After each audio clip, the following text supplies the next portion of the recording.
Welcome to today's session of the Business and Trade Committee as we wrap up our inquiry on artificial intelligence. Thank you very much to our witnesses who are here in person in a very hot House of Commons. And Professor Carl Frey, thank you very much indeed for joining us online. Carl, perhaps I could start with you. You've written a brilliant book about this and you're publishing some excellent work.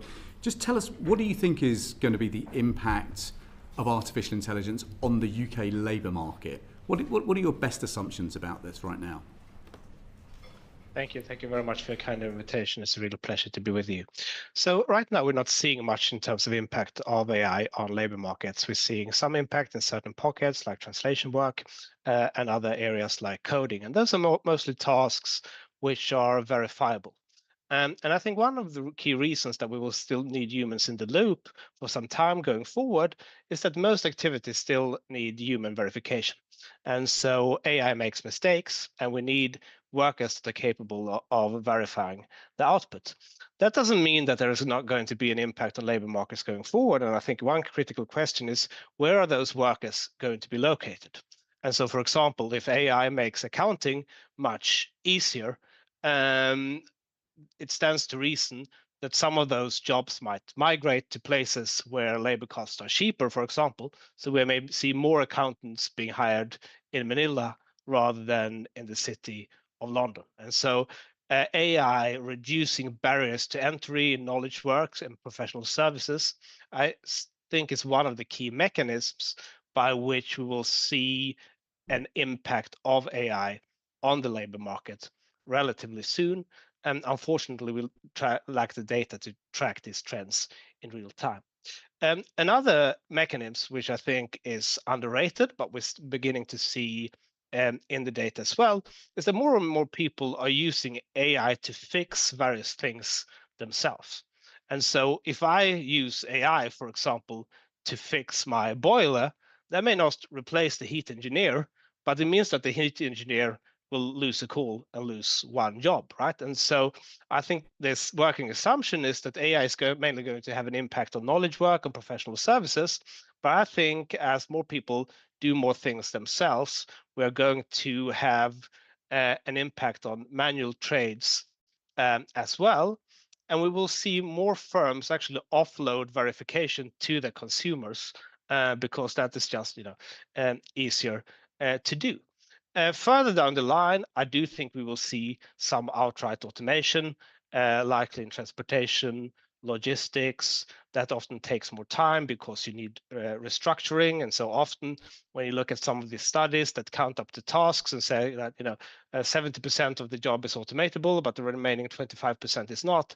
Well, the question is whether those tasks are needed to begin with, right? And often the way that automation proceeds is by simplifying procedures, right? And so we didn't, automate away craftsmen by building robots that did the exact same procedures. We did that by restructuring the work in a factory setting and then applying sophisticated machinery. Then there's the question of what would the next generation of companies look like? So what we're beginning to see is AI native companies that are much leaner than incumbents. And if those firms tend to turn out to be more productive, they may well outcompete some of the incumbents, and then we might see an impact on the labor market through that competition as well.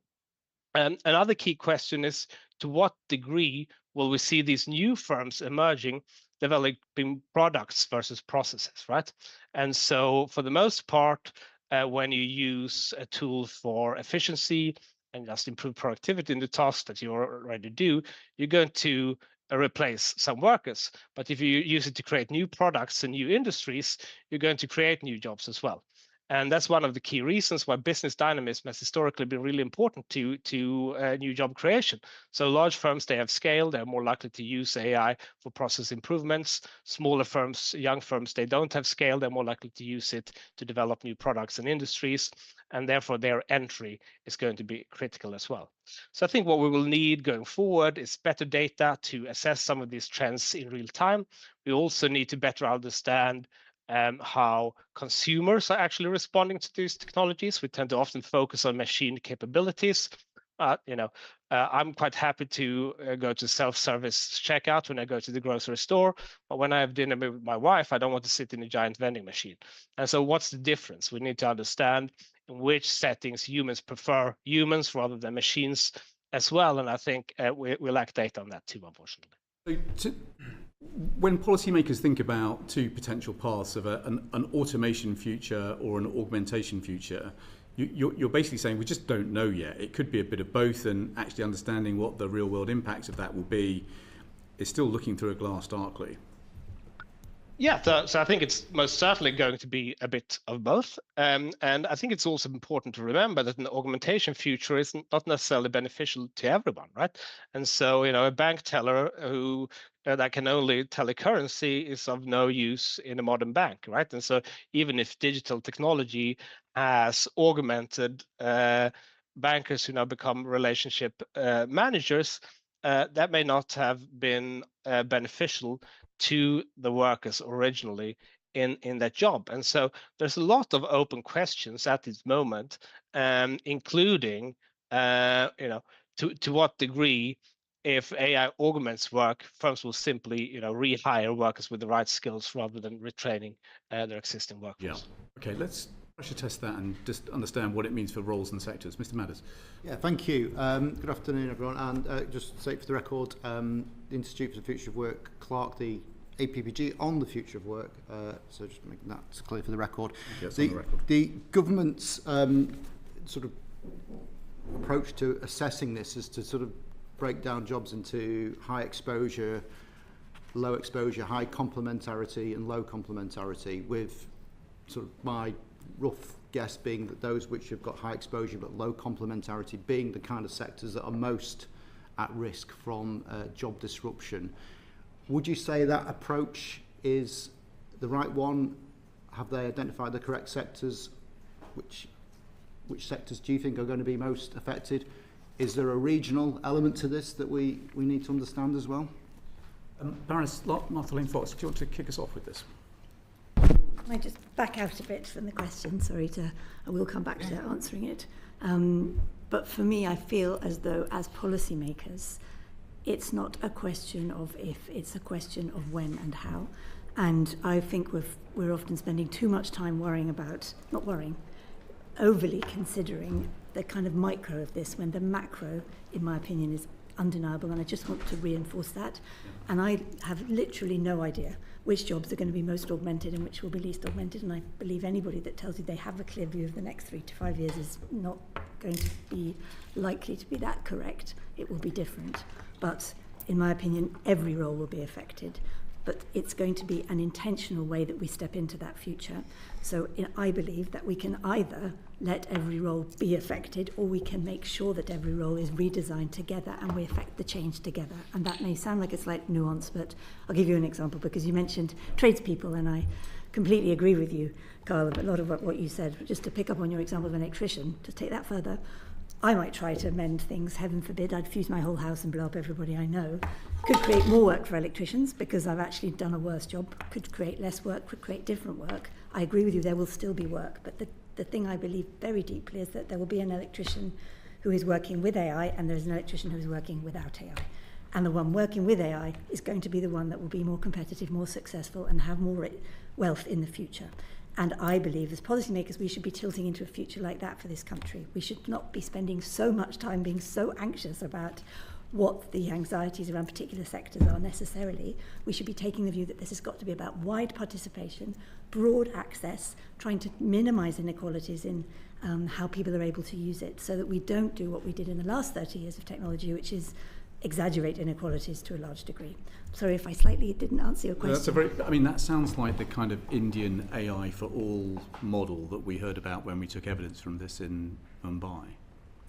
And possibly, I think there'll be a UK version of this, because we start from a very different place and we have different attitudes culturally to technology, and specifically to AI right now, where understandably there's a lot of fear, there's some anger, some conflagration. You see the statistics often that people very angry with OpenAI in the abstract, but can't live without ChatGPT in their daily life, and you get that kind of combination of complexity.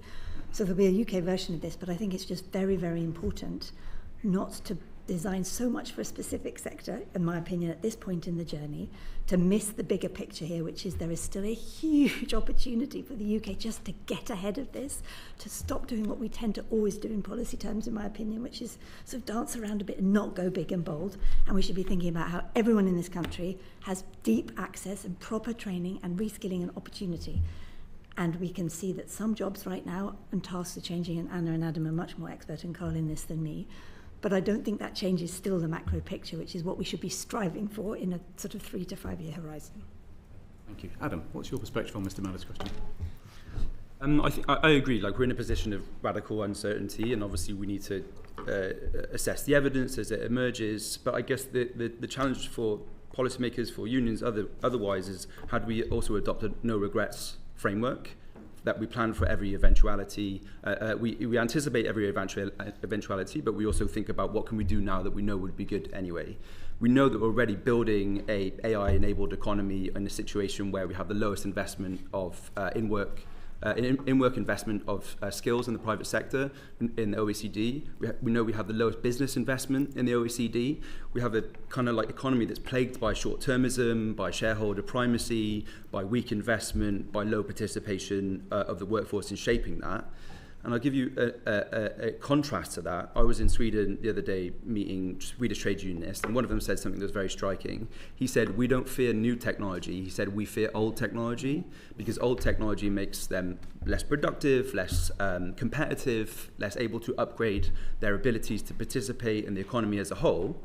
But the reason why they don't fear that is because they have a stake in the economy as a whole. We have 88% collective bargaining coverage in Sweden. In the UK, it's like 13% in the private sector.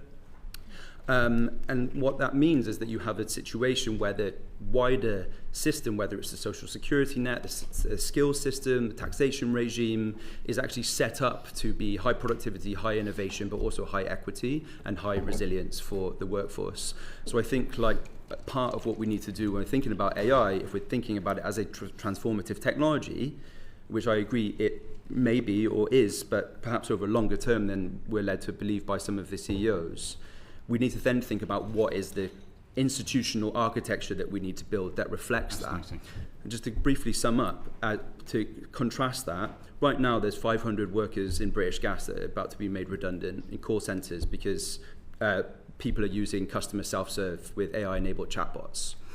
And what's happened is that the company has introduced this, customers want it, and those workers are going to be made redundant. Like, that happens, it's being partially driven by AI. But there's an interesting thing which I call kind of like the drudgery elimination fallacy. The workers that remain are picking up the most difficult calls, the ones where their customers are angry, the issue is intractable. They've gone to the employer and they've said, well, how does this reflect then in our pay packet and our working conditions? Because we were doing more demanding work, and the employer said, not going to talk about it. And so that comes back to is like, how do you capture the gains of this? What's the incentive structure for the gains to be reinvested into the workforce, to be reinvested into innovation? Because British Gas over the past 2 years has seen a 33% increase in shareholder dividends in 2024 and 22% increase in 2025. A lot of that will be kind of like super profits from energy prices. But how is the gains of this transformation going to be shared and reinvested in the workplace and not just gravitate to the top? And so like, these are some of the big questions that we need to grapple with. There was an American trade union leader called Harry Bridges who once said that his philosophy was about how to make sure that workers, in his words, got a piece of the machine. It sounds like quite a similar I mean, argument you're advancing. And that's what we hear from members as well. It's not about being anti-technology, it's being anti-exploitation or or a concern about the resilience. And part of this is the material things about how do you get a gain of the share of, you know, the wealth that we all create. The other part of it is the kind of like dignity component. CW surveyed their workers. 80% of them have never been informed or told about AI being deployed in their workplaces. 80% have not been told. Like, they're not aware that, and so they have been able to participate. And so if you're not able to participate, obviously you're going to feel, and actually are going to feel vulnerable. And so to like the kind of like bigger question, there's like the things about the economics, but there's also when we go to work, do we feel valued? Are we actually valued? Do we have a stake in the workplace? Do we have a stake in the wider economy? And we do have institutional mechanisms to support that, but back to Martha's point, we need to be bold about doing that, but we can do that without kind of like getting trapped in the analysis paralysis of what's happening to AI, what's happening. Yeah. We know there's weaknesses in the economy in different places, and there's models and techniques that we can do to improve that. Not easy, but there are things that we can do. Okay. Can I add one? Yeah, please. Sorry, I'm sorry. Martha, go on. I'm being completely inappropriate in the committee as always. Just to build on Adam's point, there are some brilliant projects that start with often young people, sometimes out of the workforce, who are designing what roles might look like in companies in the future and actively looking at problems. So employers will come in and say, have a look at all the things we do, work out what roles we might need. So there are practical things happening. So I think that, to reinforce Adam's point, the analysis paralysis is real right now, and we should just start doing things. Yeah. And there are examples of it. Thomas, what's your view on where the impacts might lie and what we do about it? The scale of the challenge is real, and I think there's some very loud voices which get that part right, but perhaps not the cause or the driver of it. What you highlighted, Chair, about the importance of augmentation, and by that I would mean people's choices and their capabilities and their skills. And also redesigning work and business models potentially as well in a way that was directed and put certain goals first, and people is hugely important.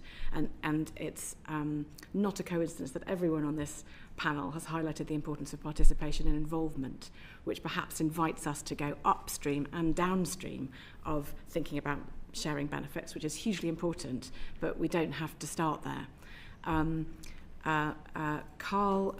Professor Frey made some very important points about other factors driving the labour market, and the fact that as well, overall, in terms of numbers of jobs, there isn't a lot of change. Although I agree that there shouldn't be an analysis paralysis, the latest research does also really pull out the point that we need to refocus on work transitions and supporting work transitions. And that's happening inside jobs. It's happening inside firms. It's happening inside sectors as tasks and skills and roles move around. And I'd say there is enough evidence now, including evidence from the Institute for the Future of Work, which is an independent research and development institute, as you may know, that suggests that we're at a point where there are signs of a new equilibrium between that, and that we mustn't assume the best results. As Baroness Fox says, it's there, the potential is there, but often those points of opportunity are also those points of risk, and that they must be understood and targeted more perhaps more sharply than they are now, and at a bigger scale, as we've all said. Okay. Thanks. Mr. Manners, anything further on that? Yeah, could I just put a specific scenario to you to just understand if we are ready for the change? So we know driverless cars are happening across the world. We know that the government are very keen to get trials underway. So we can assume that that's going to be a feature of our economy in the not too distant future. We don't know exactly when and how it's going to take shape, but we know it's coming. Is the government in any way prepared for the job displacement that's going to take place as a result of that? I haven't seen there be much mention or plan for that. I've met with drivers and reps in GMB and Unite for drivers in London, where obviously it's being rolled out. What I would say is that the evidence that we have so far from where driverless cars have been rolled out extensively is obviously in the US and in China, but obviously the US is kind of like perhaps more equivalent to our labour market.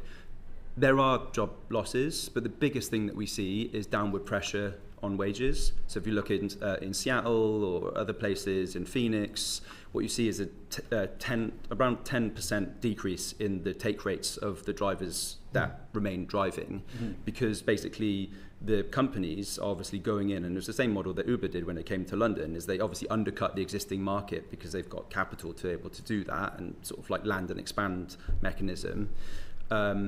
And obviously, like more supply means that there's drive down the rates of those drivers. in London, there's 100,000 private hire vehicle drivers. Obviously, those are individuals, but obviously supporting families in different ways. I'm not aware that there is a substantial plan for how their income is going to be affected, how they'll transition, if they need to, or other things. For example, like the new operators, they're going to create new jobs. There's going to be depots for cleaning and cleaning people sick out of it after a night out, and maintenance and the call centers and the control rooms. Are those jobs going to be outsourced? Are they going to be secure? Are they going to be hostile to unions? Are they going to be kind of like on good contracts? Or are they going to be further precaritization of a sector that we've seen that has been the sharp end of algorithmic management, dynamic pay, which is the sort of abuse of technology to exploit the pay rates that workers take? Like, those are the conditions of which we're arriving into. And again, that's the institutional architecture. That's not the technology. Like, that is where public policy has power, and especially in markets like London is a huge, has leverage. If any of those companies want to come play here, we should be setting terms, and we should signalling what those terms are. Thomas, did you want to comment on that briefly? I agree with that. I don't think we are ready. That and taxi drivers are a good example where there isn't a buffer. So there isn't a buffer, of which pay is one example of that. And there aren't transferable skills. There aren't organisational or employee factors and resources in place to support those transitions. So there isn't adaptive capacity. So in contrast to some jobs which are also very exposed, such as administrative roles in finance, there aren't clear pathways. And so that's I'd say one of the red flags that does invite a robust policy response and focus on transitional support. Mr. Waldridge. Thanks, panel. You've talked a lot about one of my pet passions, participation and engagement when it comes to frontier technologies like artificial intelligence. One of the things that we're really interested in is the role of employees in organisations.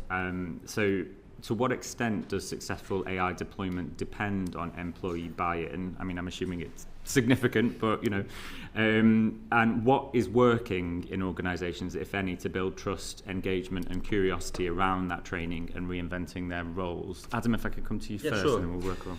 So, thanks, Dan. I'll start by saying it's really contextual. Okay. Like you can have AI deployment, for example, with automated vehicles we just discussed. Like, they're not listening to the employees at all. They don't need to engage them. It's not about augmentation. It's about like-for-like displacement in that context, right? In professional services, you're talking about Gen AI. It's a kind of a different context altogether. And what we are seeing is that obviously AI is really broadly adopted, but very shallow. It's not turning up in the statistics, as the sort of famous sort of saying goes. And there's a growing and really interesting recognition that workers have expertise, experience and insight that is absolutely necessary to define what is the problem that AI is meant to solve. AI is often is said like, a solution in search of a problem, and boards, executives also need training. Like, people talk a lot about workers need to be upskilled, but like, there's a lot of executives who are really drinking the Kool-Aid on this and then being like, oh, where's my productivity gains? And now there's a walk back from that, because there has been a lot of spending on AI without any big productivity gains. And there's a recognition that you need people's buy-in, otherwise there's going to hide AI usage. So there's this phenomenon called shadow AI or shadow IT. And you can't just have top-down mandates, because you otherwise have kind of this thing called adoption theatre, where people are like being clocked up on how much they're using AI rather than is it actually solving a problem or solving a sort of a issue.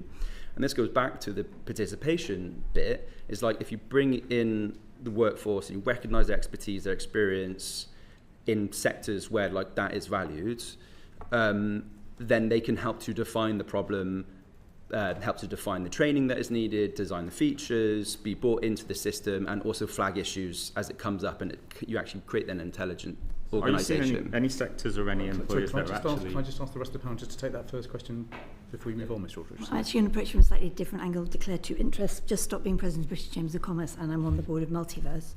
I'm going to talk about SMEs, because obviously 85% of the economy is slightly different perspective to Adam's. I completely agree about context, but what we've seen at the BCC, British Chambers of Commerce, is, 2-3 years ago, I think it was 84% of those small and medium-sized businesses said, I don't know what to do about AI. Knew it was super important in their kind of priority list, but didn't know what to actually do. That's now gone down to 64%. I think it's now maybe more around 50%. And that's partly because of a program of work the BCC have been doing, which is very specific, and it is helping people look at the problems in their business as opposed to start with the tools.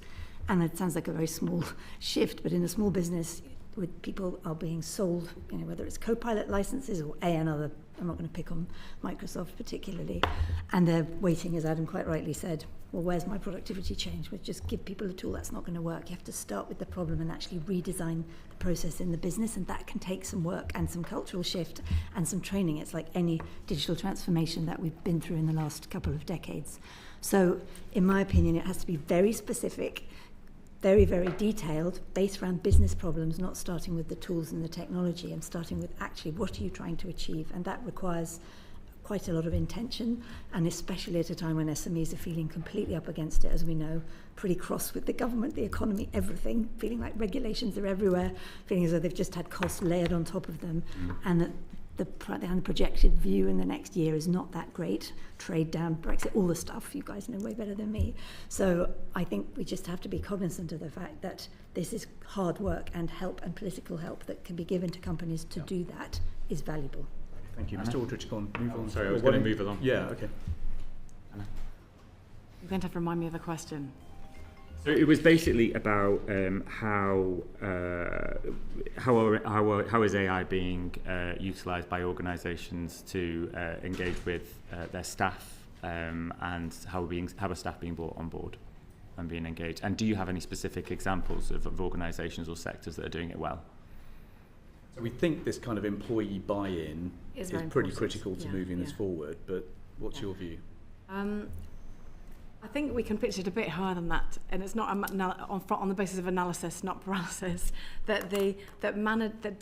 Many different disciplines, including organisational management, social sciences, and economists as well, show that involvement really does mediate better results, in the same way that the Pearce Reed's review into work and wellbeing showed very clearly that focusing on work quality and effectively good work mediated better results at different levels, so for the work of the firm and at a labour market level. And obviously involvement and participation is a really core part of that.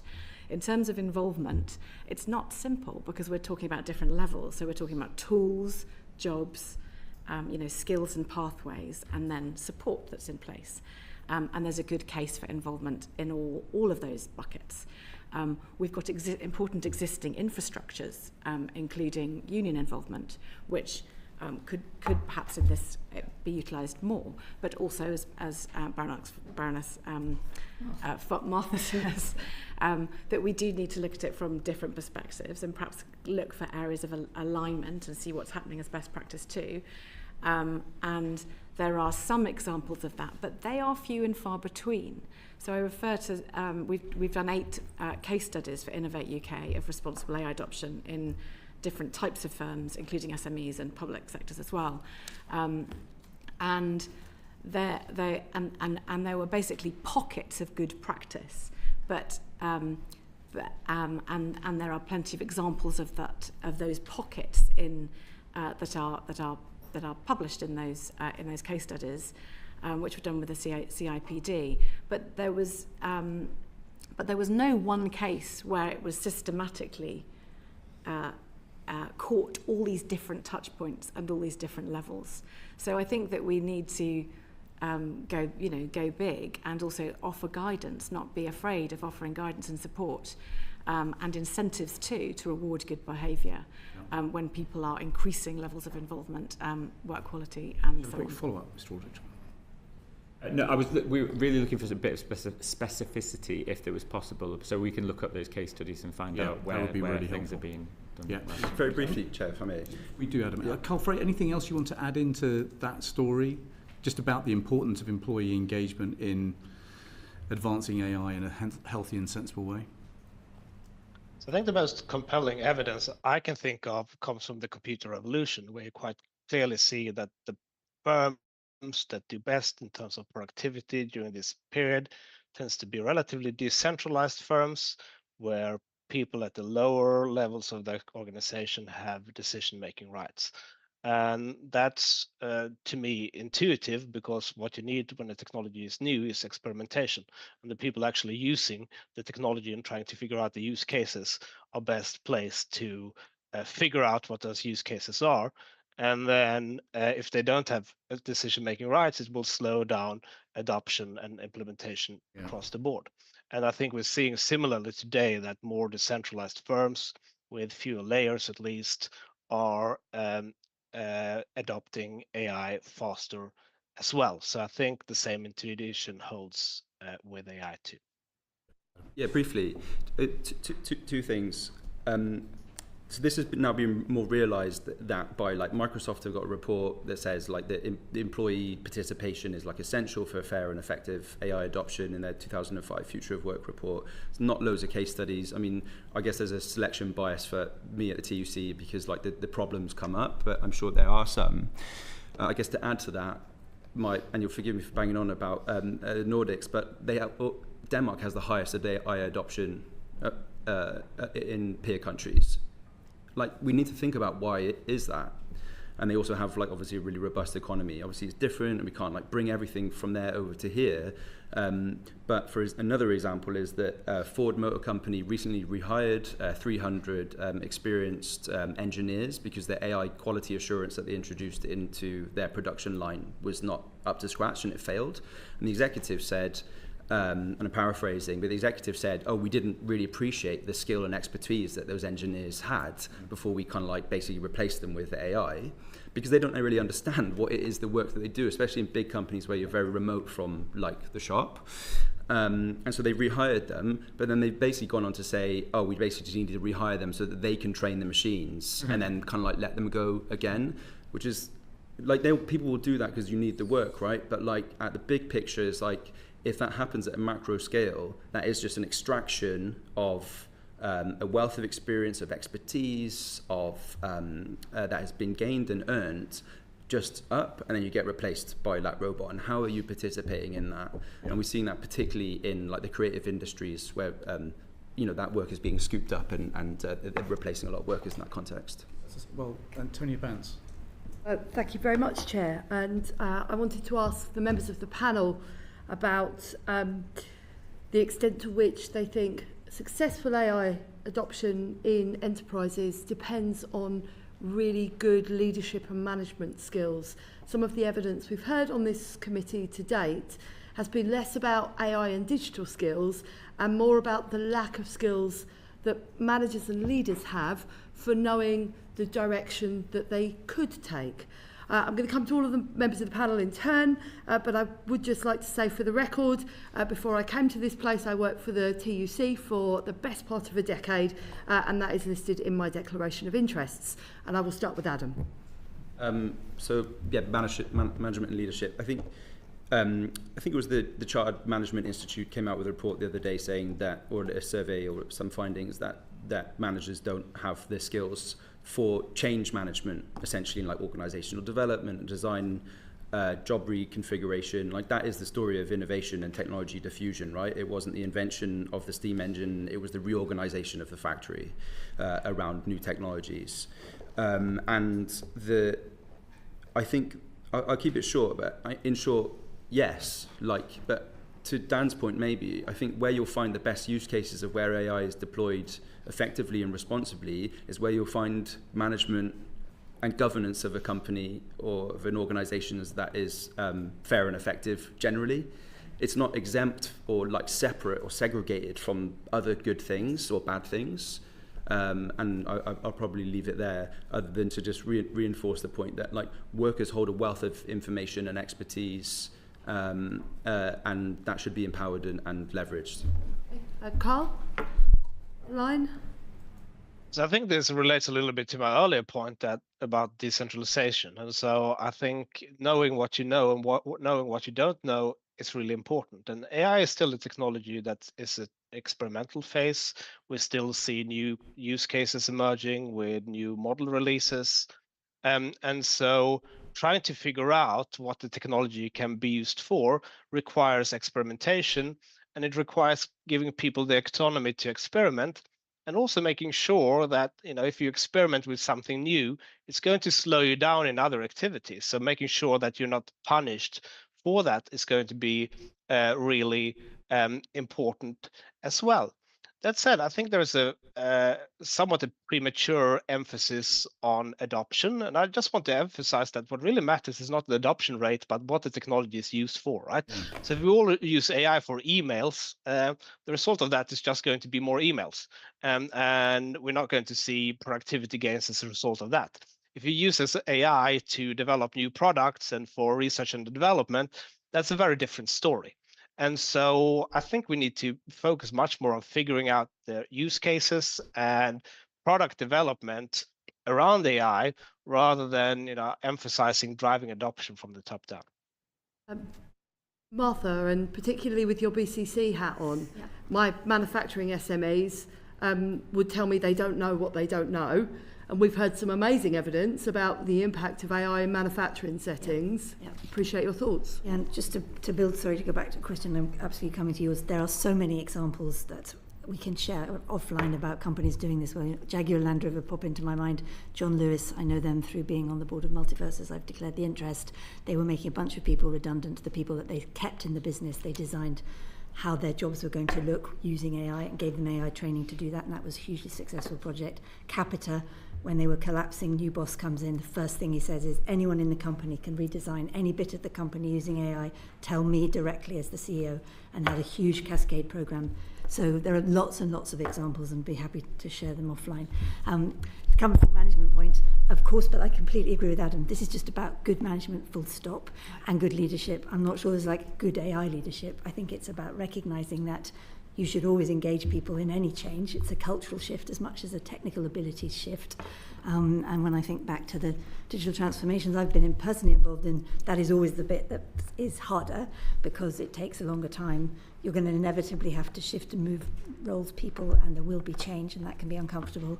So I think I'm not sure I see a specific AI piece of this. I think it is just about good management and good leadership. But I also totally recognize that we have a challenge in helping leaders understand the art of the possible right now. And, that's as true on a FTSE 100 board, in my opinion, as it is true in a small, medium-sized business, a BCC member. And so there is work to do, I think, in helping people feel confident, helping people feel like they know the art of the possible. And I think that the two are related, but that's still one of the implications of this could be that we expand programs like Be the Business, yes, which are there to try and surge in extra management training, which is a problem that's bedeviled the British economy for a long time. Yes, I made smart. I absolutely. will come to you, Ms. Thomas, don't worry. But yeah. And I think, I'm sure you've talked to the CIPD, but they have a very clear thesis about this and how management skills have just collapsed in this country and how we need to invest in managers and make management much more of an active skill, if you like. So yes, I agree.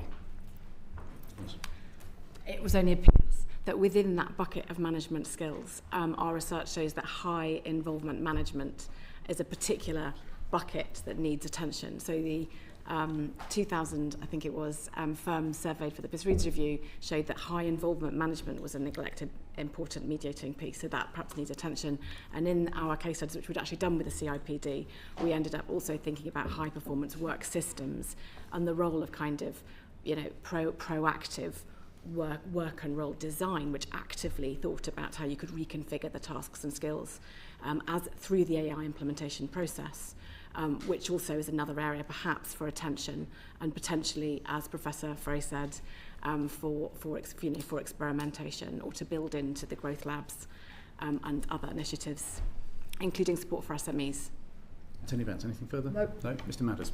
Thank you, Chairman. So we've heard various reports about how AI is used in job applications to sort of filter applicants, how algorithmic management is used to sort of hand out tasks, also sometimes to set pay rates in particular sectors, and also possibly also in redundancy selection exercises.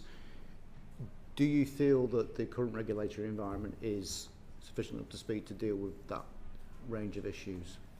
Around algorithmic management in particular, which I think is distinct to this kind of like broader question of task automation. So if you think about algorithmic management as essentially digitalization or automation of the sort of human resources employment relationship, as you know, because you participated on the TUC AI bill working group. I guess the short answer is no, we don't think that. The TUC drafted a model piece of legislation that set out how to undergird, and this has come back to a point I was going to make earlier, good culture with the right incentive structure, or in short, the right carrot and sticks. If you just rely on good culture, the good guys who want to go take the high road get undercut by the ones who don't. Like, you know, the logistics company that doesn't want to like rinse their employees for everything get undercut by the ones who don't. And they can use technology. We need to set a floor, which is why we've called for legislation on this point. There is in the government's Make Work Pay commitments, there was the workplace monitoring technology component, and that's actually just been released now for consultation today. So we'll be feeding into that. I think what we're saying is that process of algorithmic management breaks down the human relations component that we've just discussed is really important for like effective, dignified, transparent, empowering workplaces if people are kind of like managed predominantly by algorithm. The other bit that I would mention is the interface increasingly between algorithmic management and task automation, which we're predominantly talking about today. So we know that, for example, workers are being asked to wear forward-facing cameras when they're working in logistics or in factories because to collect training data for robotics automation. Obviously, you know, drivers' data has been used for automation of vehicles. And so, like, it's interfacing increasingly in a way in which algorithmic management is for algorithmic data collection in order to produce the training data for task automation. And this is a new frontier that like we're interested in exploring, because with large language models, obviously the internet has been the training data basis. For robotics and other things, you need to collect other bits of data. The question we always come back to is like, how do people participate in and gain from that transition, either in the workplace or are supported through disruption in society? But to come to your answer, no, we think there's a lot more work to be done there to raise the floor of good management practices, essentially. Yeah, I mean, again, wildly agreeing with my friend Adam here, I think that it is still somewhat surprising to me that in the last 30 years of my dabbling around on the edges of technology, there has not been substantive regulation, really, in a technological sense of any of the new kind of waves of technology. And I mean that very broadly, arguably from the Online Safety Act. So I do think we need to reckon with what is that going to look like in the next 5 to 10 years. And I don't know what that answer is, but I would completely support two things. Firstly, I think we should really make sure that the regulations we already have, we're deploying well across the things that are happening. I think there are a lot of things that we could probably make sure we use more effectively that we have already in existence rather than creating more. I think we just have to always have that backdrop of, you know, I've got that small business from the BCC on my shoulder saying, no, don't make us do more stuff. But, you know, there should not be too much of a challenge there. Everything should be additive, in my opinion, and helpful, and make sure that there is more productivity and more growth in the economy. So we should make sure what we have already works better. And there's no question that I think there's something about the algorithmic opaqueness that is unhelpful generally. And I think just as a very like entry-level 101 to some of the kind of laddering that Adam's been talking about, I think that is something that feels like very low-hanging fruit, just that everything is transparent as opposed to opaque. How you're using it, where the data's flowing, what's coming from you, what the, you know, when I'm sending in my CV, what's that transaction as a human being, and how do I understand that? Would the panel generally agree that transparency is an absolute baseline for this? Minimum. Yeah. Entry level. Yeah. Entry level. Yeah. Sorry, Anna. Exactly, entry level.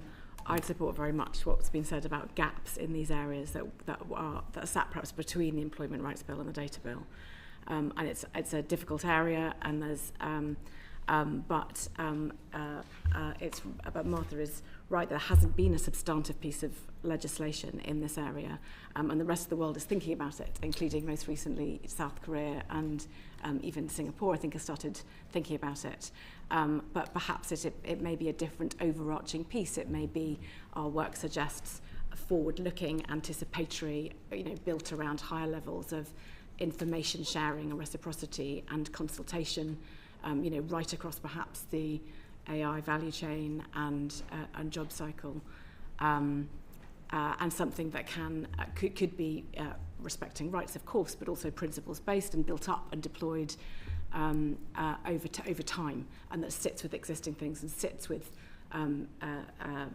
sector specific and regulator specific guidance, which will need time. Oh. Let me just add a footnote to what has already been said, in that I think this is going to be an area of increasing tension going forward. So AI algorithms have basically already access to everything that's been written on the internet. What hasn't been incorporated yet is much of the tacit knowledge that exists in the workplace, and there's going to be some very significant benefits to the firms that is able to codify that knowledge and bring it into their AI tools, not least in terms of fusing AI with advanced robotics. And so algorithmic management is going to be very much front and center of those developments, and I think that will create some very significant tensions between AI progress and privacy going forward. Just wondering whether we just move on to the point about bargaining power, impact on wages. I think that would be. But over to you, Mr. Malice. Yeah, I think. You've anticipated my question. Yeah. So one of the issues that certainly has come up over recent years is the sort of use of algorithms to set pay rates, particularly in the gig economy, and obviously the transparency issue is certainly part of that. What could we actually do in terms of regulation to actually give workers the information, never mind the bargaining power, to actually be able to understand how their pay rates have been set? And it'd be worth just sort of weaving into this your view on what may happen to pay rates. I don't know, Professor Frey, if you want to kick off. I don't have a strong view on that particular question, to be honest with you. I'll go. Yeah. So on algorithmic pay within the platform economy and other places, if you don't have pay transparency, you can't bargain on pay. It's as simple as that. Like, it's the foundational component of bargaining as an individual when you go to accept a job, or as a collective through some formal representative mechanism. There isn't transparency in the gig economy where the dynamic pay is used, where algorithms set pay, including giving different rates of pay for the same job to different drivers or workers. Our position is it should just be banned. Like, it's not necessary. It doesn't do anything other than scoop up more extractive profit for gig economy platform operators. And I guess most fundamentally, a lot of our employment rights flow through status as an employee. We know that gig economy workers are not employees. If they're not employees, it's really difficult for them to have rights through the law, or to exercise their rights through collective mechanisms like unions or other forms of workplace representation. Do you think the minimum wage regulations are fit for purpose for this type of pay? I'm not sure I could authoritatively answer on that question. I'll say something briefly about the other component parts, which is outside of the gig economy, which is obviously different places. Basically, like when workers as individuals or as a collective bargain for pay, they're bargaining time and skill, essentially, right, or some variation of that. We know that AI can uplift people's skills in certain contexts, absolutely, because people can access new information, they can access, as Carl mentioned, kind of like new content, including kind of like tearing down barriers to information that's kind of like usually been the preserve of sort of like cloistered professions. But we also know it can have a de-skilling component. So like Anthropic, the makers of Claude, did a study where they found that they put two sets of computer programmers, they gave them a task, one used AI, the other didn't. They found that the ones that used AI had a 17%, this is their metric, decline in skill mastery. And that's the process of cognitive offloading, right? So you've basically like given more of the value of what you've produced, more of the value of what's been produced into the machine, which means that therefore you've been de-skilled, which is as an individual or as workers as a group, you have left collective bargaining power when you go into the workplace. And that's been a process that's obviously been happening for quite a while. And so the question for us, which brings us to the skills question and other things, is like, how do we make sure that AI is deployed in a way that actually uplifts people's skills rather than sort of like atomizing or degrading or cognitively offloading their skills, and therefore having the impact of diminishing their individual and collective bargaining power. Final thing, because I've been talking for a while, one of the things we're seeing is kind of like wage stratification or wage polarization. So, for example, computer programmers, which is really the only place where AI adoption has been really significant and like kind of systematized. Experienced programmers are seeing broadly significant increases in pay because they're able to boost their productivity by using coding assistants and AI agents, i.e. they can do more than they were able to do. But we're seeing a contraction in hiring in certain of juniors because there's a less demand because the single worker is doing more. So there's a productivity boost, but there's a labour market impact. Slightly running out of time, but let me just bring in Mr. Cooper before we wrap up. Thank you, Chair. Just very briefly, Adam, you were first to mention analysis paralysis. But I think you would exclude from that the government's ability to monitor what's going on with AI, to look at the workplace and to see the changes that are coming. I don't know if you're familiar with the AI and Future Work Unit, which is tasked with this. Yeah. I just wonder how you think the government's placed to see to monitor accurately these changes, both in real time and looking ahead. Yeah, briefly, so the TUC has some participation in that through Mike Clancy, who's the General Secretary of Prospect Union, who is the sort of TUC representative on that. Overall, we think that's a really important and a good thing. Like, the government should be gathering the best insight and expertise and evidence, and then that should be informing policy. But I'll go back to the point, is like, we can't anticipate so much. As humans, we're very quite bad at predictions, and so we need to be continually updating our information, but we also need to be making judgment calls. We need to be having a no regrets framework, as I called it, but overall a positive thing, absolutely. Yes, thank you. And honestly, folks, if I could come to you, it seems fairly clear that AI is a great servant and a bad master, but you're asking us to be quite bold about how we embrace this. So I just wonder, and it's a huge question this, but I just wonder if you have, there's also a balance to be struck here. So we've got to try and help people through the transition. We've also got to harness the benefits of AI. So what's your message to us as legislators about this? What can we do in terms of policy to get that balance right, to harness the potential benefits? Easy peasy. I'm going to start slightly differently in that I think there is a danger in where we are right now with the journey of AI and us culturally in Britain, that we have ignored some of the things that might be important and kind of overplayed some of the things that might not. And I'm going to pick a quite specific example, which maybe hopefully wraps up some of the things we've been talking about. So if you look at young people's fear of AI, it's obviously disproportionate to other bits of the population for understandable reasons. They're sending 45 CVs that they may have made themselves using AI, but they're all being algorithmically chucked out at them, and there's a disconnect between their view of the world and what they're seeing and how AI is affecting them personally and what we all probably believe is going to happen and be productive and helpful in the economy of the future. And I think, obviously, that is a very, very profound challenge, because if we have a whole group of young people, both the Milburn cohort, but then another group of young people who may well be skilled right now and may be trying to find work that are unable to do so, then that's a real social cohesion point. So I think I'd approach from a slightly different perspective. I think I'd say, okay, bit to Adam's point, what are the no regrets things? Who are the cohorts of people right now? What are the messages that we as government need to land about this stuff? Because we need to make sure that the UK is a place that is not only building the AI sector, which I think we've done incredibly effectively. I mean, we've done an amazing job at becoming the third biggest place for investment into the AI sector after Silicon Valley and China. It's remarkable. London and the UK should be really proud of what we've been building. That's a lot to do with DeepMind diaspora and all the things you've, I'm sure, thought about a lot. But I think we need to, in parallel to that, think about how we're going to message what it is we're going to do for the broader economy and specific chunks of it. So that's one piece of it, which may sound kind of slightly flaky, but it's not meant to. It's actually quite deep, difficult work of how government joins up all the different bits of kind of business support, all the different growth messages, to always continually landing that this is the direction of travel.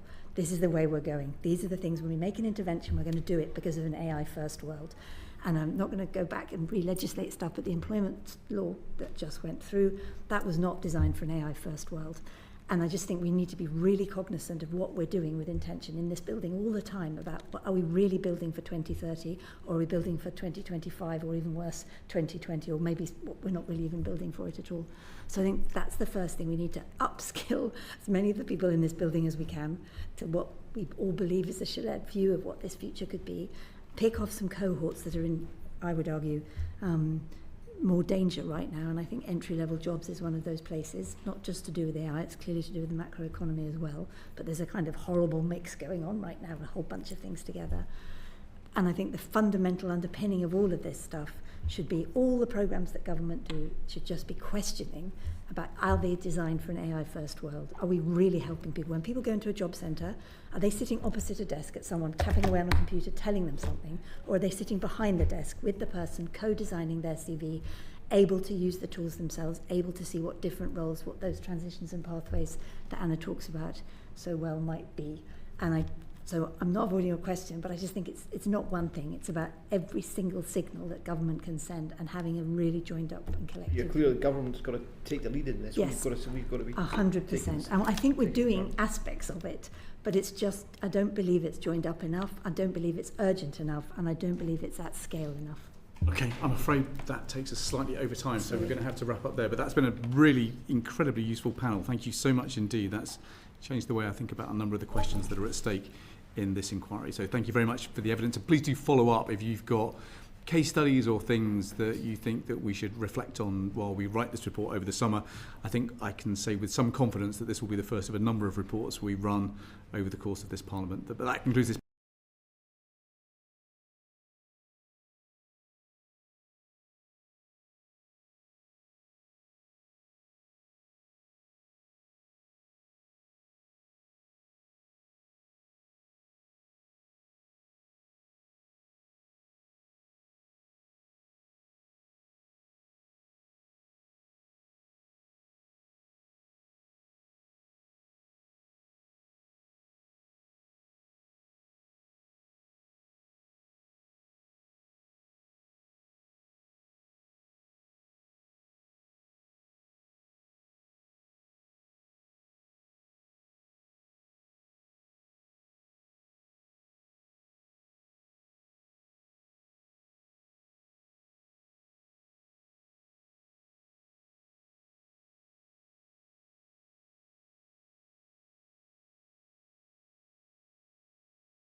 Welcome to the second panel in today's wrap-up hearing on artificial intelligence and the impact on the UK and our workforce.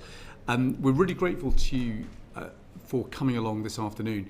The theme that's going to kind of run through this hearing is whether our workforce, whether our young people, whether our older workers have got the skills and capabilities needed to ensure that we as a country thrive in this new economy. We're kind of especially interested as workers get into later life, how they are going to reskill, potentially acquire savings to help them do that. Are the government's entitlements to retraining in the right place? Are people's expectations in the right place? But we're going to start at the beginning of people's learning journey, and Dan Aldrich is going to kick us off. Thank you, Chair. I'm not sure if it's an interest I need to declare or not, but I did work for the British Computer Society as the head of policy and public affairs beforehand, and we're joined by Julia Adamson from the British Computer Society. So just to put that out there. If I could go to Julia and Lauren first and then come to you, Phil and Will, after. But is today's school curriculum in the right place for building the skills and capabilities we need for the future workforce? Julia, can I come to you? Yes, of course. Thank you. And thank you for this opportunity. So absolutely, we're pointing in the right direction, I would say, but pace is too slow. So the curriculum and assessment review that took place, those reforms are welcome. and the changes that DFE have accepted in terms of computing recommendations go further than that, broadening the computing GCSE, adding AI and underpinning data science and including bias in AI to the curriculum, and clearer digital literacy expectations for every student up until the end of Key Stage 4.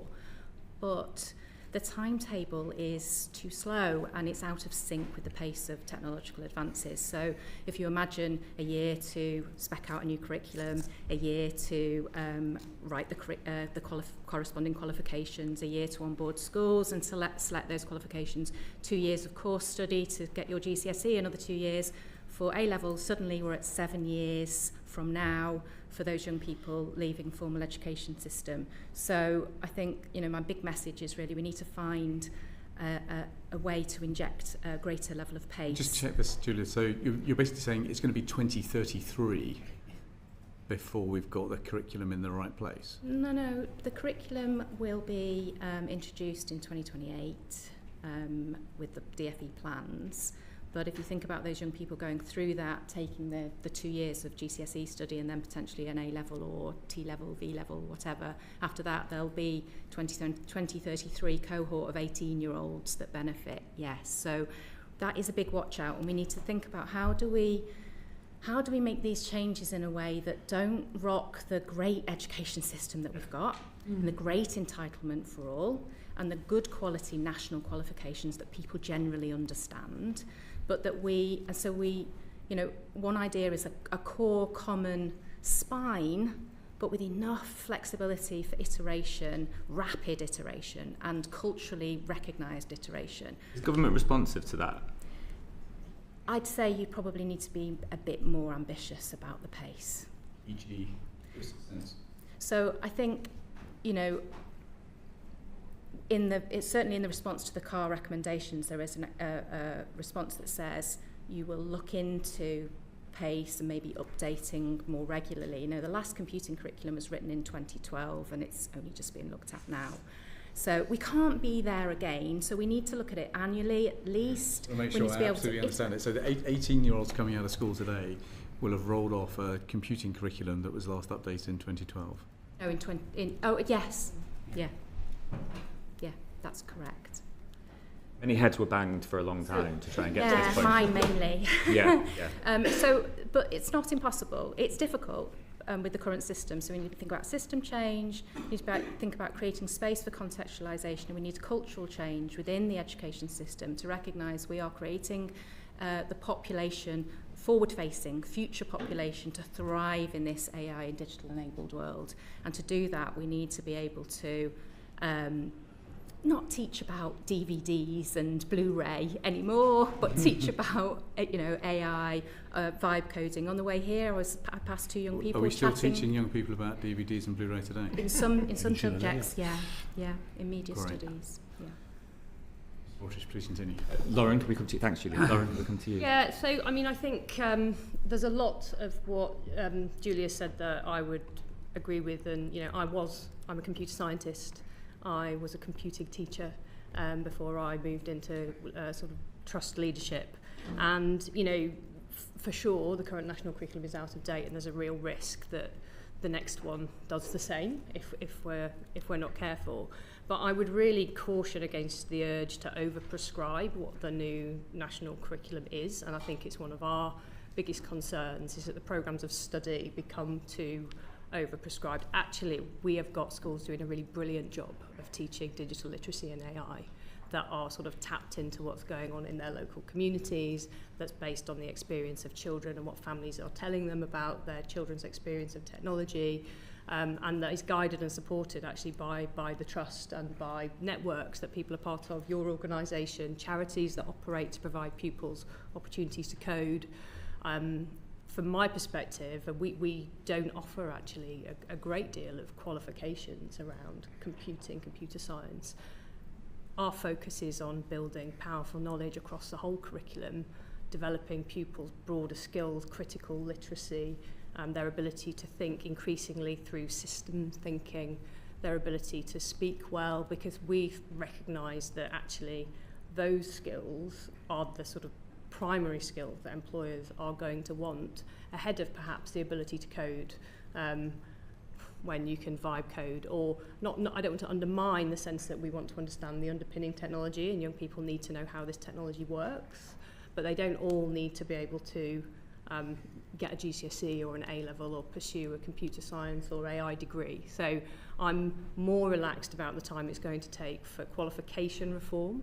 I think on national curriculum, I think that I would encourage us to be as lean as we think is sensible to enable schools and trusts to use their local labour market information and broader context of the children and communities and what's happening now to drive that feels really clear from both of you then, that it's about that kind of devolving trust to the people that know how to do it with that spine of knowledge that runs through.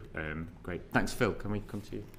Yeah, I mean, I agree with what both Lauren and Julia have said. I mean, I think the key to this is that, as was articulated by Julia, that you've got, you know, a system which has clearly got the pressure of quality and consistency and recognition and so on. And I mean, I'm not an expert in the school system, but you see the same in the apprenticeship system and in even the degree system to a degree. And then you've got this kind of alternative dynamic that, of course, is very strongly visible in AI, of rapid development, of technological evolution, which is way on a different clock speed, just to use a computing terminology, than you know, the education system. And so I think we have to try and find ways where, and Lauren put it very well, because I had an example. I was up last week seeing Amy, you know, the big construction company. And I said to them, are you guys finding AI coming through in the apprentice, creating a lot of apprentices, T-levels, everything? Are you seeing it coming through? And he said it varies depending on who we're getting to do the training. So Lauren's point is that, you know, that in many cases, trusts and others are doing this kind of because they're good trusts and they think about the bigger picture and so on. And I guess the balance we have to get to is to how you bring everyone up to that level and, you know, exchange best practice, get people lean and dynamic, get people, and particularly the educators and maybe some of the curriculum structure better, so that they've got the space to actually do this. But it's a difficult balance that's struggled to, because in previous iterations, of course, the cycle was probably acceptable generally, but as digital technologies come along more strongly, it's become more and more difficult. So yeah, I think it's an issue we see everywhere, but it's definitely one that we need to find our way through.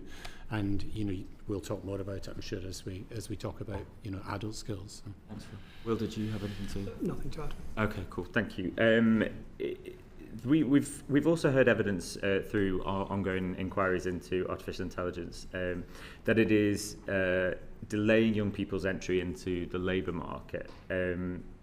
How can we bridge that gap for young people? We're seeing increasing numbers of young people not in employment, educational training, and we're also seeing it take longer to get that experience. So it'd be useful to, Phil, maybe we can come to you first. Yeah, I mean, obviously it'd been brought into very sharp relief by the Melbourne Review, but, you know, had previously been discussed fairly widely before about the challenge of young people being able to access the system. I wouldn't necessarily lay all that blame at AI's feet, which of course is a general trend at the moment, where people are kind of, you know, it's like AI washing or whatever the term is, but, you know, using that as a way of articulating maybe a more fundamental challenge in the labour market. I mean, obviously we've seen a lot of changes, and again, you know, the million young people, the skew of the apprenticeship system towards older rather than younger people, but also the social dynamics of, you know, people coming post-COVID and various other areas and finding themselves difficult to access it.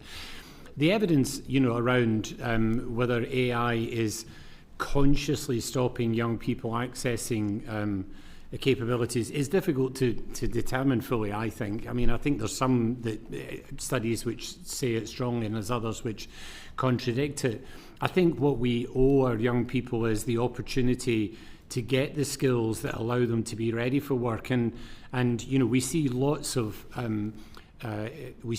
dynamism in that, where people saying, in fact, the biggest piece of feedback I get from people now I is... I think the answer is we don't know. Is that the... Well, yeah, well, I was going to say the biggest thing we get from people is we want the skills other than technology, because technology is kind of leveling things. So, yeah, so to your point, I think it's very difficult to say definitively, yeah, that's because AI, that suddenly we're not getting young people. I don't think that's by any means the whole story. So, thank you. Julia, what are you hearing from teachers about this?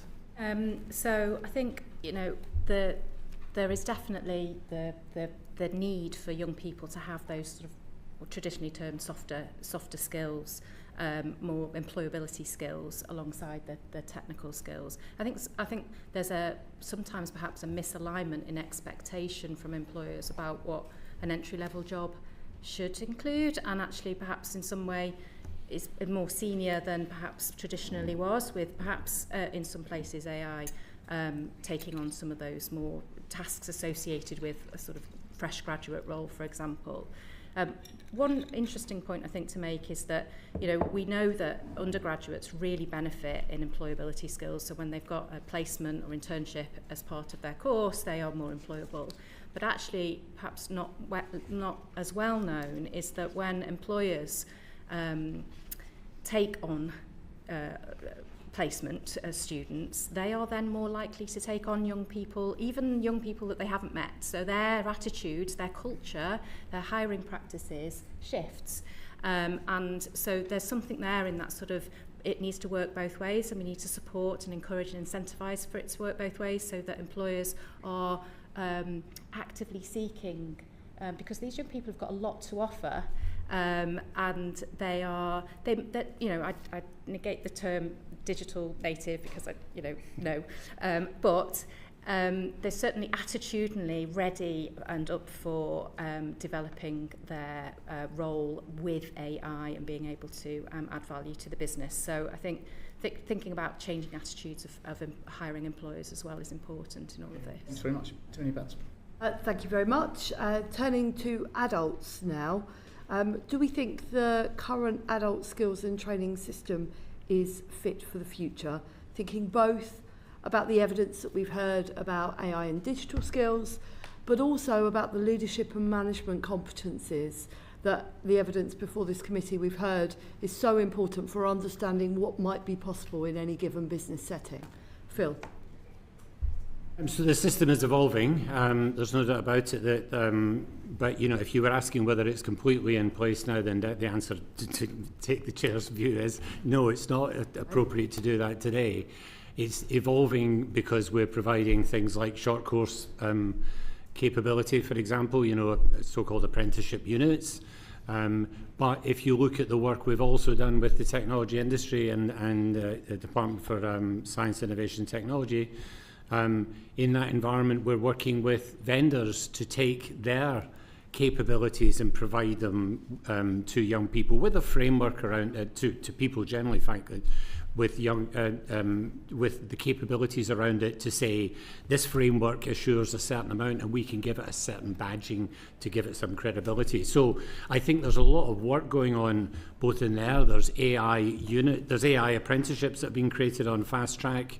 There's AI in a number of the standards already, but of course a lot of the standards, there's 700 odd standards, so there's a huge number of them, and they have a level of stability, as was described before in the curriculum context, that we need to evolve. But of course you don't want to throw the baby out the bathwater and crash apprenticeships, you know, like happened before with the levy. So I think it's got a long way to go, to be quite honest, and part of it is, I think, the discussion you were having before about the whole system being more joined up, because there's quite a lot of fragmentation even in the AI space today inside government, and I think that needs to be pulled back together if we're talking AI specifically, and then obviously bringing in digital skills more broadly. So, on the leadership and management point, do you think that the work Skills England are leading is doing enough to ensure that leaders and managers in enterprises understand what the potential for growth and development is? Well, I think if we're specifically talking about the things we're doing, you know, within the formal structures, then yes, there's a lot of work going on to do that. I mean, obviously there are funding changes that have been made around leadership and management on the basis that the apprenticeship system had skewed itself strongly towards older workers post 25. And so, difficult decisions had to be made in those circumstances as to whether you move people past. I think we need to disconnect that from either any narrative or any intent from ourselves, let alone government more broadly, that leadership management is really important.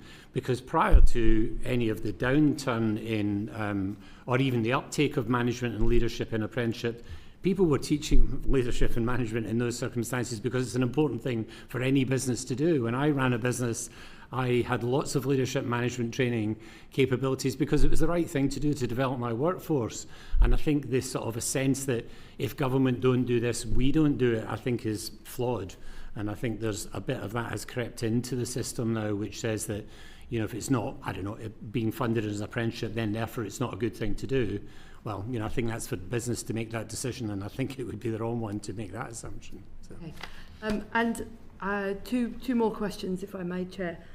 So if employers were here, we know what they would say about apprenticeships, and we can put some of that to the side for the moment. We know their criticisms of the levy and the system and so forth, and their difficulties with apprentice wages. But would they say the content of the apprenticeships on offer is keeping pace with their business needs? It varies, and I would slightly dispute. I think, yes, I agree there's a lot of noise from employers in there, but I think Julia mentioned it earlier. The employers who actually do take either young people on or apprentices are incredibly convinced of the value of apprentices. I mean, Amy, again, just as an example, but Excel Motors up in Coventry, I went to see the week before. I mean, there's just lots of them, and they completely buy it. But I do also agree there's a bit of a hurdle to go over. However, if they then said, is that apprenticeship in, plumbing, is that actually now preparing me for AI? And I think the short answer is probably no. There are short course AI upskilling modules available, which are 30-hour modules, which can be funded by the levy. So there's 3 of them that have been created. So that's, a start of that. But also, if you look at things like the AI Boost programme, which is the commitment from government to train 10 million people, that's available free to use curriculum or capability that can be used to supplement things. And, I was in number 10 this morning with a bunch of people talking about AI, and it was quite obvious that even in the short, and we've had 3 meetings in that, the things that people wanted to teach 3 meetings ago are different than the things they wanted to teach now. So 3 meetings ago, they were talking about, prompt engineering and so on, and they've moved on from that. Now it's about agent management and, contextual or context management. So trying to keep up with the technological advances here in some sort of government context, frankly, is impossible. But I do think government needs to put the framework in place to allow people to do this in a more dynamic way. Other members of the panel have points. Julian, yeah. Yeah, I do on that point actually. So, trying to keep up this just-in-time training is going to become, probably the model. But trying to keep up is, as Phil says, probably fruitless. So actually, at BCS, we run an annual tech priority survey amongst our members.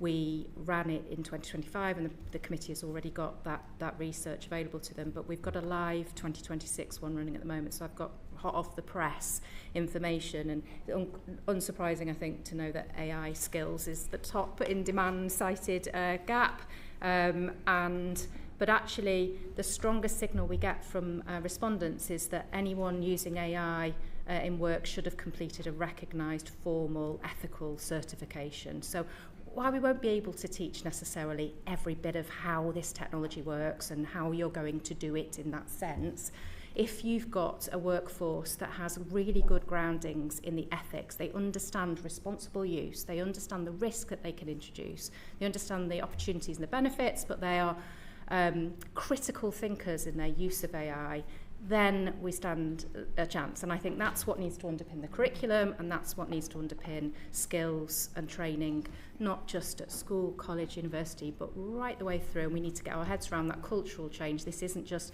lifelong learning as a phrase. It is literally lifelong learning underpinned by that central sort of ethical, responsible use for everybody.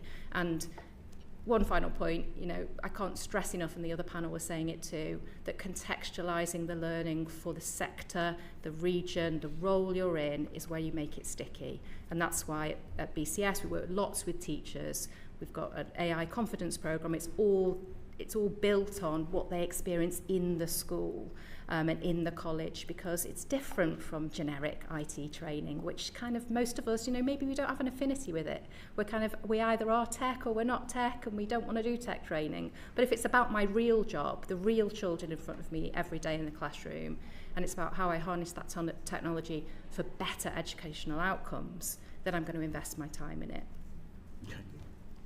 Let's move on to a debate about whether we've got retraining entitlements, unemployment support, asset building systems in the right place, because, you know, we're potentially looking at a potentially much more disrupted earnings journey for young people through to retirement. They're coming out of university with quite high levels of debt.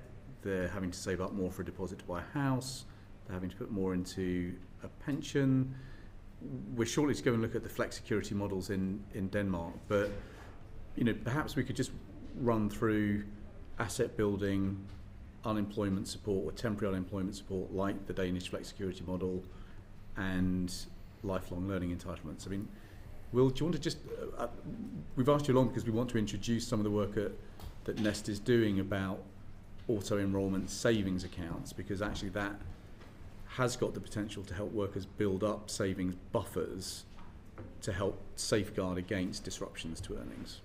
Yeah, very happy to, and thanks for having me along to do that. So just for context, so I work for an organisation called Nest Insight, which is a public benefit research and innovation centre. It's part of Nest Corporation, but with a sort of distinct public benefit remit focused on financial security for low and moderate income households. So the issue that we've been working on addressing is the very low levels of cash savings a lot of people, particularly low and moderate income households, have. 1 in 10 UK adults has no cash savings at all. A further 20% have less than £1,000. The solutions we've been looking at, as the chair says, have been around payroll deducted workplace emergency savings tools.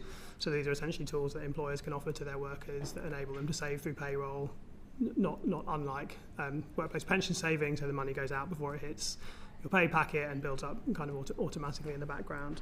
I should say that, you know, clearly the immediate focus for us has been on cash savings for emergencies. So how do you help people have a bit of resilience against sort of short-term unexpected expenses? But we have seen that there are a number of wider potential applications of this work. So that includes things like supporting longer-term wealth building and retirement savings behaviours. It includes supporting agendas like child poverty, which has a financial resilience component to it, social mobility, which has a financial resilience component to it, and also actually violence against women and girls, where this kind of model can help people build flee funds. So we sort of got into it through an emergency savings sort of lens, but it does have this kind of broader suite of potential applications. I think in terms of how that relates to the work of this committee and this inquiry, I guess, so we have already seen some ways in which these kinds of accounts can help people mitigate some of the labour market impacts of AI and AI-like challenges. So that can include things like support with the costs of relocating if you need to do that to find a new job, support to bridge gaps if you have a week without earnings because you're changing jobs, and actually things like meeting upfront costs of new childcare settings or new rental if you need to move geographically for to move jobs. So having this kind of buffer fund can help labour market mobility in a number of ways. We haven't looked, because it wasn't kind of how we got into it, and we're still at relatively low levels of scale in these models. We haven't looked specifically at questions around retraining. But what I would say is I think there is kind of some evidence that these kinds of accounts could support that model. So partly that's just to reflect how they're designed. So these accounts are flexible, they're accessible to people when they need them for whatever purpose they might want them. There's no cap on the amount of money that can go into the accounts. Some of the employers that we've worked with have expressed the kind of idea that actually helping people with their financial resilience can help them be more open to retraining, open to sort of seeking to progress through the firm, because it takes away the kind of anxiety and concern of those low levels of financial resilience. And we've also just actually seen some evidence in the US that helping people with financial resilience can reduce dropout rates from things like apprenticeship programs. So actually retraining and then encountering a financial emergency can drive dropout. And so if you have some kind of buffer fund to go back to, you actually see higher persistency rates within the retraining programs, and so in apprenticeship programs in the US that's helped as well. So I would say that the models that we're trialing, they're still relatively low scale in adoption terms. Only about 7% of UK employers offers a mechanism like this to its workers at the moment, and they tend to build quite slowly because they're targeted on low and moderate income households, and so contribution rates into these accounts are not always that high. But I think certainly as we work to scale adoption of them and the people's savings balances build, you can certainly see a wider set of potential applications for how they could be helpful. So this could be part of the new system that we need to build to help workers acquire the kind of resilience they might need in a more precarious, fast-moving labour market. I mean, I think all of our work suggests that sort of helping people with short-term cash resilience just unlocks a very wide variety of wider positive outcomes. It's also worth saying it has sort of direct potential benefit for the macroeconomy. So things like time lost to money-related mental ill health, time lost to work for money-related mental ill health, and also actually lower productivity while in work. Like, these are drains on productivity and drains on the economy. And so if you can help people be a bit more financially resilient and therefore a bit more emotionally secure around their finances, and help with some of those mental health issues and other ways in which that can undermine productivity and attendance at work, then you're also starting to build more of a kind of macroeconomic benefit as well. Do we think that entitlements to retraining are now in the right place? So in a world where you've just described people are going to be genuinely having to retrain constantly for the rest of their career, we've now got this thing called lifetime learning entitlements, I think it's called. I'm assuming that is kind of agnostic depending on the education setting. But I mean, does that entitlement basically now equip workers with what they need to weather a lifetime in work in this new economy that's coming? Phil, do you want to start? Well, I mean, you know, the lifelong learning entitlement is clearly meant to be, you know, the kind of, I guess, democratized version of student loans, if you will. So saying everybody can get access to this to train for the equivalent of what it might have been a university degree or whatever. And so it does give them an opportunity to potentially access to funds that might well otherwise be difficult to get to. So in principle, it has some really good advantages that people can draw on that. You know, it may be that some of the folks that, you know, that have been talked about by Will may not be appropriate to you know, go to further debt or whatever for those sorts of things. But yeah, I think, as Julia mentioned earlier, the sort of getting to the stage where people genuinely feel that they have to continually skill themselves, if there isn't an open and free mechanism for that universally, then a mechanism which somehow funds providers and others to build the capacity that we need for that is going to be important to do. So the LLE could well be an important part of that. And frankly, it's not well understood, as in often in many government environments, you can talk to a very significant number of employers that have never heard of it. And that's, you know, it's coming up relatively soon, and it could be a vehicle for people to, you know, take control of their own career in the way you're suggesting. So it is debt in a sense. It's debt, yeah. It is debt. Yeah, it's essentially the extension student loan. In our recent tech priorities survey, retraining came out has been shown to be sort of the least well served. Least well-served group. So whilst there might be, you know, quite well understood training routes at entry level, and we know there's, you know, training needs at leadership and management end, actually our members are reporting that the mid-career retraining is least well-served. What does that mean, sorry?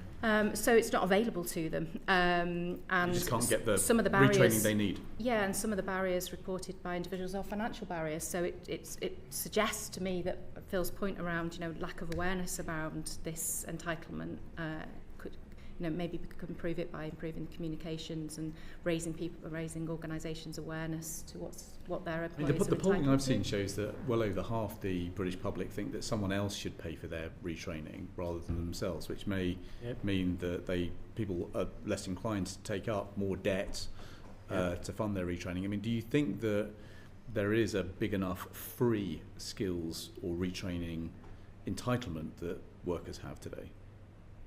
Well, there's an entitlement. I don't know if others want to comment, but you know, the entitlement. Obviously, there is an entitlement at education level, outside of that, there's certainly lots of, and particularly in the context of AI, there's a lot of material out there. There's a huge amount of available, and much of the AI boost and other such things are saying, can we sort of push it back to the technology industry essentially and say, look guys, if you want people to absorb your technology, you're going to have to give them the capability to get there.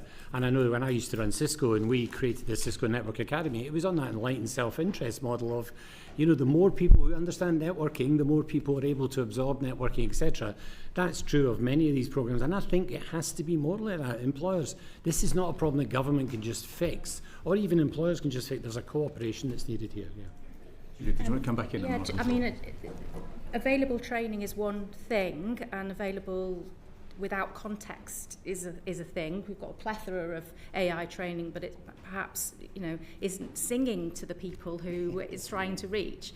And we've got evidence that where we've our AI BCS AI training has been taken out through other trusted institutions. So, for example, another professional body working with their members with quality training has a much more prolific and faster uptake and a stickier stick, basically, to the people because it means something to them.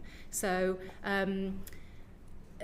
more stuff that's not contextualised, well, I'm not sure that's going to help, but better contextualised, aligned to business priorities, thinking about business redesign and training that is on the job and just in time and relevant to the need. And if you're retraining, it's relevant to what you're trying to do next in your next step. I think it's going to be the thing that really makes the difference. Yeah. My reflection on this is from the school space, and if I'm thinking about young people, that this concept of lifelong learning has got a bit of a comms problem. Because I don't think that young people have a conceptual framework for what lifelong learning means. I don't think anyone's really communicated that to them. I think there's a sense that they get some qualifications, they go on to some further study and they get a job, and that job's hopefully secure and stable, and then there's huge anxiety at each of those points where they have to meet those thresholds because of the sense of such high stakes nature of those things. And I think that the work that schools do to try and narrate some of this around, you can have multiple careers, there are lots of options for you, you can try different things, is very hard to land actually. And so I do wonder, I mean, if this is a concept that we want to feel meaningful for everybody, young people should be leaving schools, universities, apprenticeships, sensing that they've got an entitlement for lifelong learning and being able to articulate what that might mean. Anything further? Attorney Vance? So just before I bring in Dan Aldridge again, so let me just ask you all just a very quick question then. So is it your view that we've got to evolve either the learning and retraining entitlements people have or the learning and retraining systems that we have in order to make sure that the country is well equipped for an AI future? Will, do you want to just... I mean, for the most part, I'll defer to the rest of the panel on this. I would just say that I think that, coming back to what I was saying earlier, if we think about in the round the role that financial health and financial resilience plays underpinning all of these things, it isn't just about directly the cost of retraining, but I think it is about kind of people's ability to remain attached to the labour market to as much as is possible in a period, in a world where that attachment could be very disrupted. And so that kind of idea of financial health underpinning some of these other goals, kind of whether that, whether the savings you build ultimately becomes money that you use on retraining, or whether it just enables you to retain that attachment to the labour market in other ways, while other solutions to the retraining, sort of provision and cost for retraining are in place. I think it's kind of really important either way. Yeah, perfect. Julia? I think a common spine of knowledge and skills that's continuous and doesn't have these big cliff edges for young people to sort of drop off before they start the next stage, to Lauren's point, is really important. And, accessible, flexible, pick up and drop, not big commitments of full-time training that gets you to the next stage, small bite size. And yes, I think it does require a cultural change and a comms refresh on some of that. Yeah, I mean, Julia said it, Ellen said it again there. I think culturally we need to change completely. We definitely need to help with navigation. I mean, there is, even in the take out all the kind of commercial stuff. If you just took navigation of the existing skill system, for most people, it's complete mess. I mean, it's just too complex. So one of the, we're obviously trying to simplify that at the moment, but it's hard. Just 700 apprenticeship standards, whatever. There's a load of stuff to be done. So we've got to make it easier for people. It's all very well talking to people, you should navigate it better. But if you don't make it easier, people can't find their way. So you need a tube map or equivalent that just allows people to find their way around from wherever they start to wherever they want to get to. And that is so important. And we've talked about digital skills for a while, but I think it's crucial for lifelong issues. Lauren? Dan Aldridge.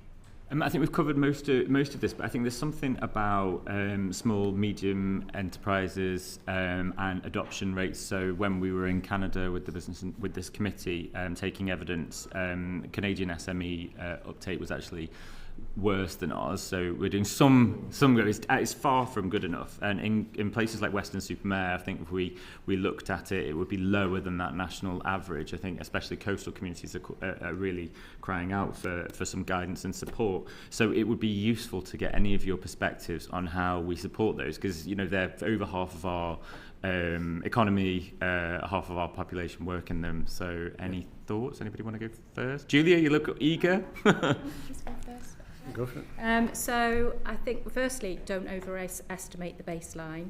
So Future.now, one of our partner organisations, notes that over 60% of the UK labour workforce can't complete the 20 essential digital tasks for work. There's over 3 million people in the UK that can't complete any of them, and there's no region with more than half their workforce able to complete all 20. And these are tasks like online banking and changing your password and setting up an email account. It's basic essential skills, retail sector being the weakest, and it cuts across all age ranges, so it's not an older person's issue. Half of 18 to 24-year-olds can't do these tasks either. So, and those people often find themselves in SME. They may be lower paid or insecure workers. So it's important not to overestimate. We talk about AI a lot, so we think about vibe coding and advanced tech skills, but actually we've still got a problem with basic skills for a lot of people. And whether that's attitudinal, capability, interest, or moreover perhaps thinking that everyone else knows more than they do and they just need someone to get on the side of the desk with them and do it with them. So I think for SMEs, bite-sized, embedded, low barrier to entry, don't assume knowledge, using CPD models that go through trusted institutions like I described earlier, are going to be really important to keep pace with the speed of technological change. We've got to go with the SME and their business and their business priorities. Yeah, I mean, we heard this morning in the meeting we were in that from Intuit who do QuickBooks, so accounting firm, that when they sat down with SMEs, they came in and about 34% of them before the session felt confident with AI. On an average, 87% felt confident by the time they'd had one session. So there's definitely a bit of a sense of giving people a bit of confidence to do something here. And then the other thing we need to do, both in their terms but in others, is we need to go to where the small businesses are. I think talking to small businesses as a kind of collective is hard. We need to go to their bookkeepers and accountants. We need to go to their other people. And eBay were there as well, and they had a great example of a young woman who was a single mother who used eBay to sell a few things of her jewellery. They gave her some access to AI agents. She's now created a bunch of AI agents doing her finance and other things. She's now started to recruit people because it's taken the load off of her that she was worrying about before. She's now growing as a result of that. And we've seen other examples where people create agents and suddenly it's the office manager who creates the best agent because they actually know how the system works. You call that person, then you go in there and then you do that. So it's much more about giving them context in their world, whether it's a place they're in or the job they're doing. So. Lauren, anything to add? Right. That's been incredibly helpful. Thank you very much indeed. I think in the context of the first panel that we've had, it's clear that we've got some reforms that we've got to make as a country. But thank you for helping us light that up. That concludes this panel.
This final panel in our inquiry on artificial intelligence. Thank you very much to all of you ministers for coming along this hot afternoon to give us evidence this afternoon. We're really grateful to you.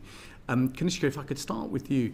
So we've seen some very different philosophical models of growth for artificial intelligence. We've seen a particular approach from the US. We've studied this in India. We've obviously got some experience of the way that China is approaching this.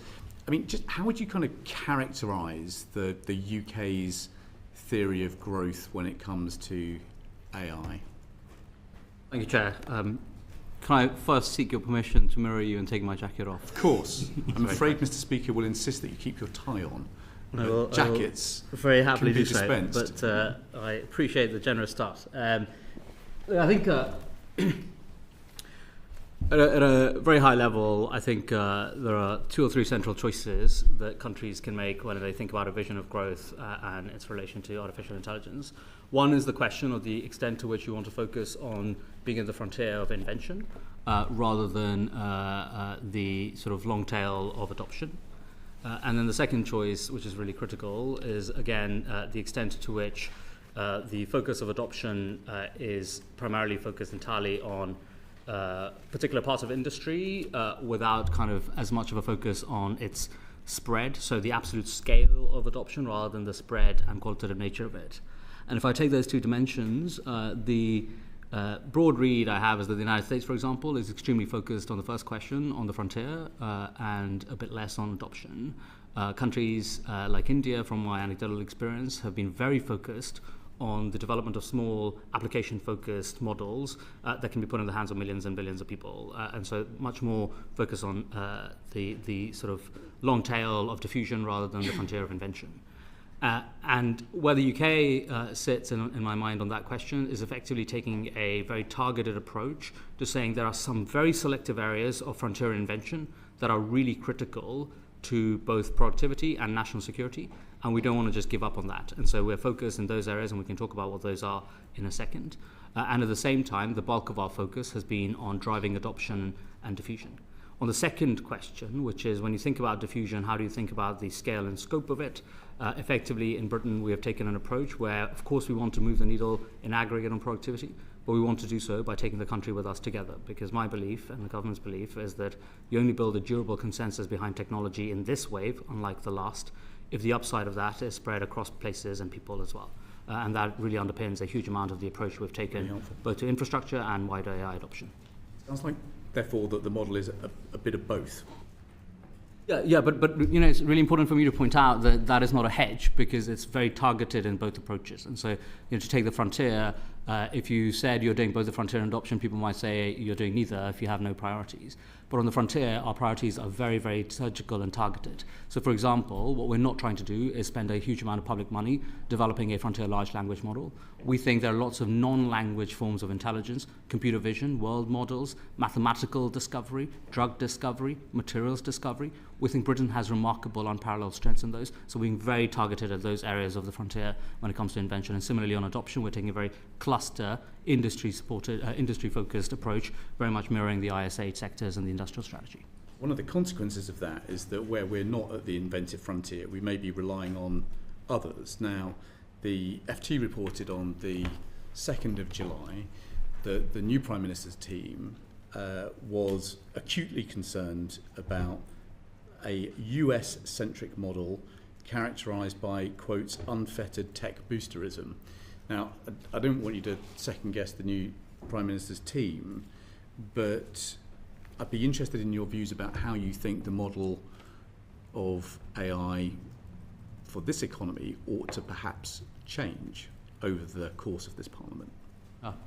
So perhaps you'll forgive me for focusing more on a diagnosis of the present rather than a forecast of the future.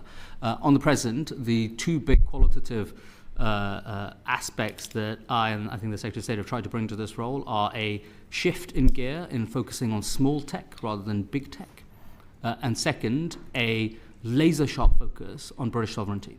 And I genuinely believe that what we have in Britain as a result is an approach to AI sovereignty that is distinctive. I'm very happy to go into the detail of that, but really the broad thrust of it is that Britain, given our scale, given our scope strengths, is best placed to build leverage in the stack rather than to build the full part of the AI stack entirely domestically. I think you have very significant compromises in the level of security if that's what you are, if you're compromising on being at the frontier or buying the frontier for, say, defense purposes or even aspects of public service professionals being supported. If we're not seeking to master the entire frontier of invention, then there will be aspects of the frontier where we're going to rely on the United States. And so what do you think are the options for strengthening our tech sovereignty and de-risking a relationship with the United States, which, as we know, has delayed our access to particular advanced models in recent weeks? So, I'm going to take a slightly long approach to answering this. Let me first back out and say, what is the point of sovereignty? What are the outcomes that determine whether you're sovereign or not? And to me, there are two core outcomes that I'm really interested in that have defined our approach to British sovereignty on AI. The first outcome is you need to be sovereign in having access to critical inputs that are core to your operation as a country. If you can't have NVIDIA chips, you actually can't do inference workloads in AI, and as a result, you're not truly sovereign. We're not going to overnight or even over a multi-year period build NVIDIA chips in this country. So one definition of outcome on sovereignty is can you access core inputs?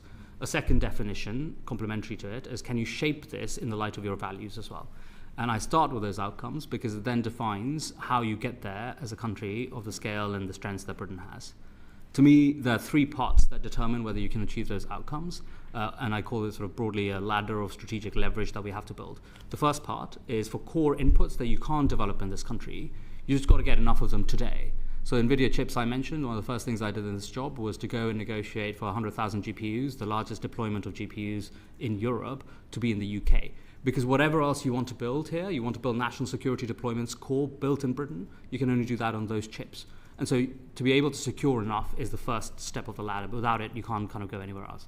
The second step is don't just secure it from one supplier, but try and diversify so that the core insight of Labour Party politics, which is that bargaining power and who has power matters as much as what you do with it, is deployed in our strategy here. And so I went to see Grok and Cerebrus and Samba Nova, got all of those other chip companies, including British chip companies, to accelerate their engagement with Britain so that over time, we're diversifying where we're securing supply from so that we are building more leverage for this country. And then the third step is, of course, in targeted areas to build full-fat British. And so we have a very specific set of areas. Inference chip design, which is where the future of chips is going. The series of non-language frontier intelligence models that I described earlier. And then some very core areas of application, life sciences, cybersecurity, the services areas, and national security, alongside trust and safety. And so that is effectively the package we're building all together in achieving the two outcomes I described. So to sum up, that sounds like de-risk, supply of critical inputs, diversify, and become indispensable. And those are basically the options for strengthening tech sovereignty over the course of this Parliament. Okay. What other consequences might there be for how we de-risk our relationship with the United States? What are the consequences? Look, if the question is, what is the impact of us successfully playing out this strategy that I've described, which effectively means that Britain is able to have much more leverage in the next 5 years than it had in the last 15 to 20 years. The consequences of that would be that we would have more ability to shape technology in the light of our values. It would mean that we create prosperity. As you will know better than me, a major driver of Britain's productivity position is the relative deficit of our capital deepening in ICT compared to the United States. And so if we get this right, I think we will be richer as a country. And if we're richer as a country, I think we'll not only be richer in economic terms, but we will be richer in values terms because we'll have shaped it here and built leverage for ourselves in where we're deploying it, how we're looking at the impacts of it, and ultimately how we're shaping it in the light of values that are core to our country. And are there implications for the way that we have to therefore rethink AI growth zones? Obviously, many of the beneficiaries of those AI growth zones have been American companies. Our colleagues like Baroness Kidron has argued that actually that is a huge benefit for American companies who are enjoying, for example, access to cut price electricity. I mean, do you think that the strategy for AI growth zones has got to change or evolve, or is it just pursuing the policy as it is? Well, as it relates to the conversation we've just had, AI growth zones are a really critical part of Britain building its sovereignty. And I say that in light of the ladder I described. If you don't have the requisite level of compute in this country, we're not trying to sort of blow the lights out on this. As you'll know, the United States has 75% of data center capacity globally. Britain barely features on the table. We haven't built very much compute at all.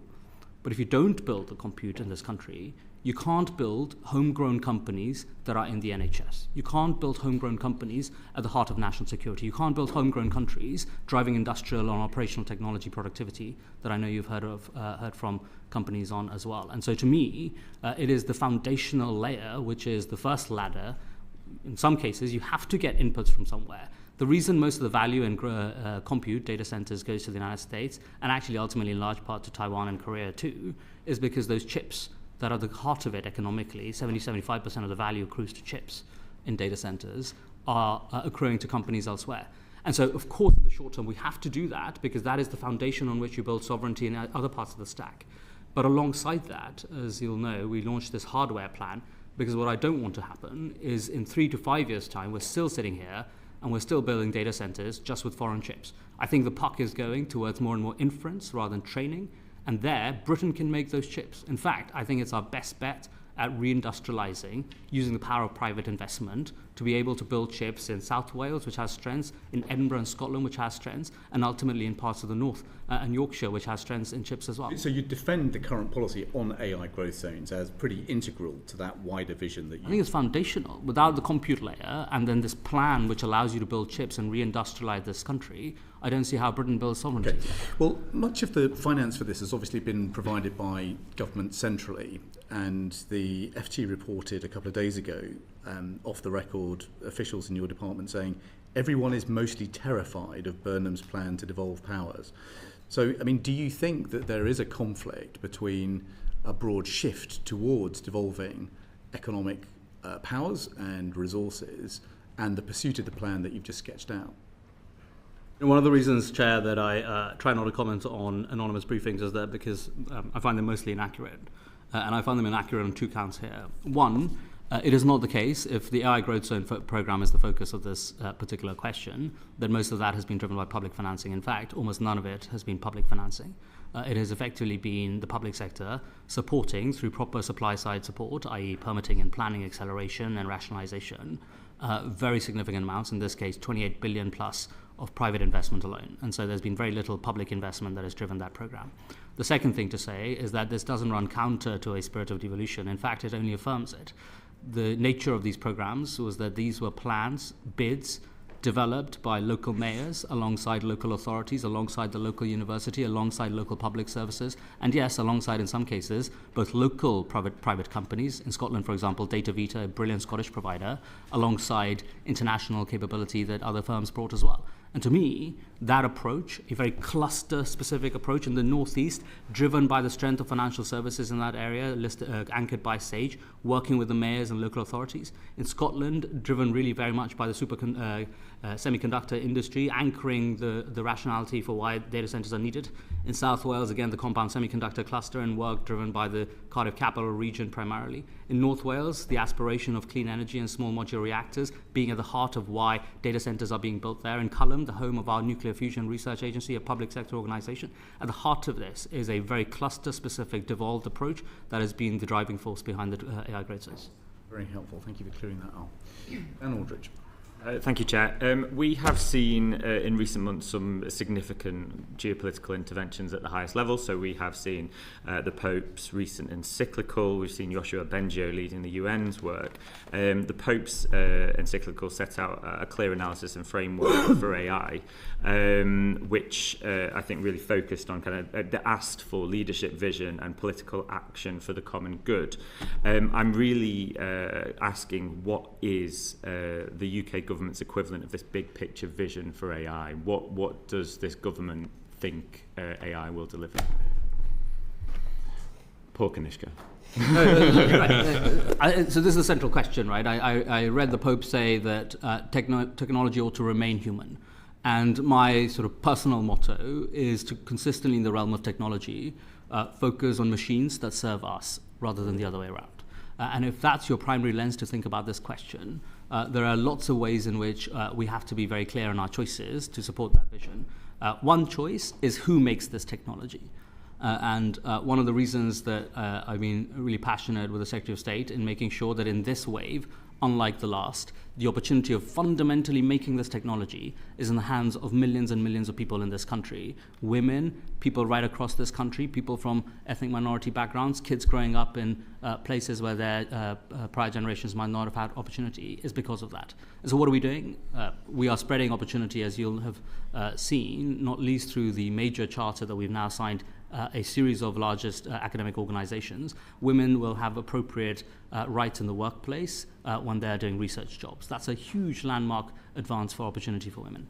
What we've done on open source is another part of it. One of the things I'm really proud of is that Britain has led the past wave of open source software, which means that a kid growing up in, say, Barry in my constituency is able to develop software on a Raspberry Pi at almost no cost and is able to then play a major role in shaping the future of technology. I want that to happen in AI as well. Could I pull you in on the open source stuff? Because I think it's really, really important that because I don't think it's well understood what that means and why that can be part of a vision for the country. Do you mind just expanding a bit on that? Thank you. So in the last wave of technology, software was made in one of two ways. Closed source, which effectively meant that large companies primarily developed software and retained all the IP, and it was a shut ecosystem. So to be able to participate in it and build apps on top, build new applications with that software, you had to purchase the IP and the license. And so there was no way that a child sitting in South Wales without the economic potential could have done so. There was no way, by the way, that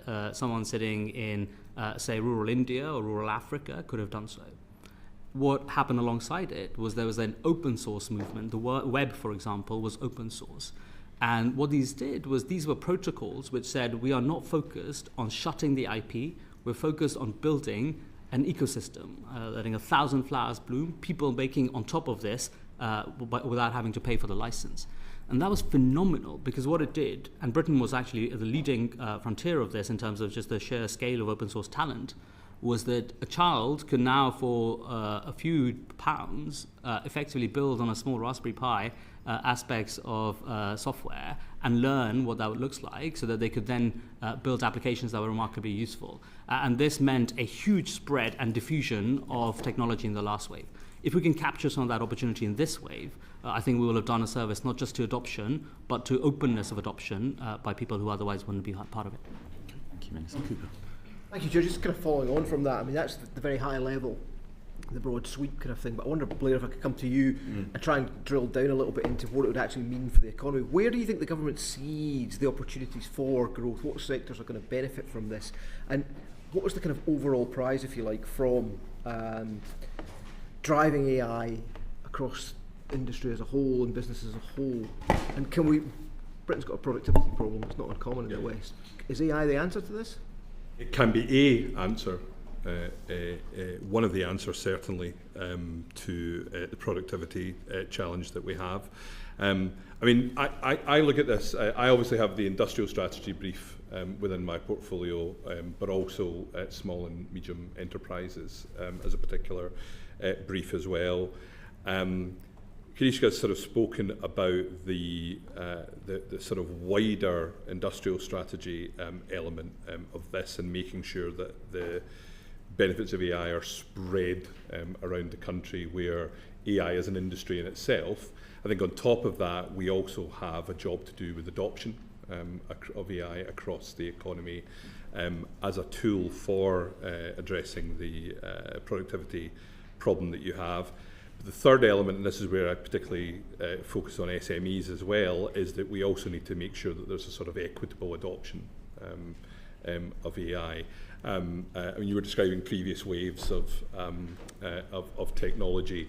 One of the things happened in the first wave of online shopping, for example, is that the opportunities were gobbled up by very large companies, and often smaller companies were last, smaller traders, for example, were last to the bowl on that. And so we've got to make sure that those opportunities from agentic trading, for example, are spread equitably across the economy as well.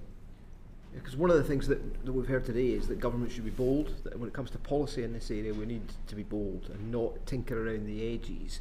But there's a balance to be struck here as well, isn't there? And again, one of the things that's very clear is that AI is a good servant and a bad master. So how can we be bold without being reckless?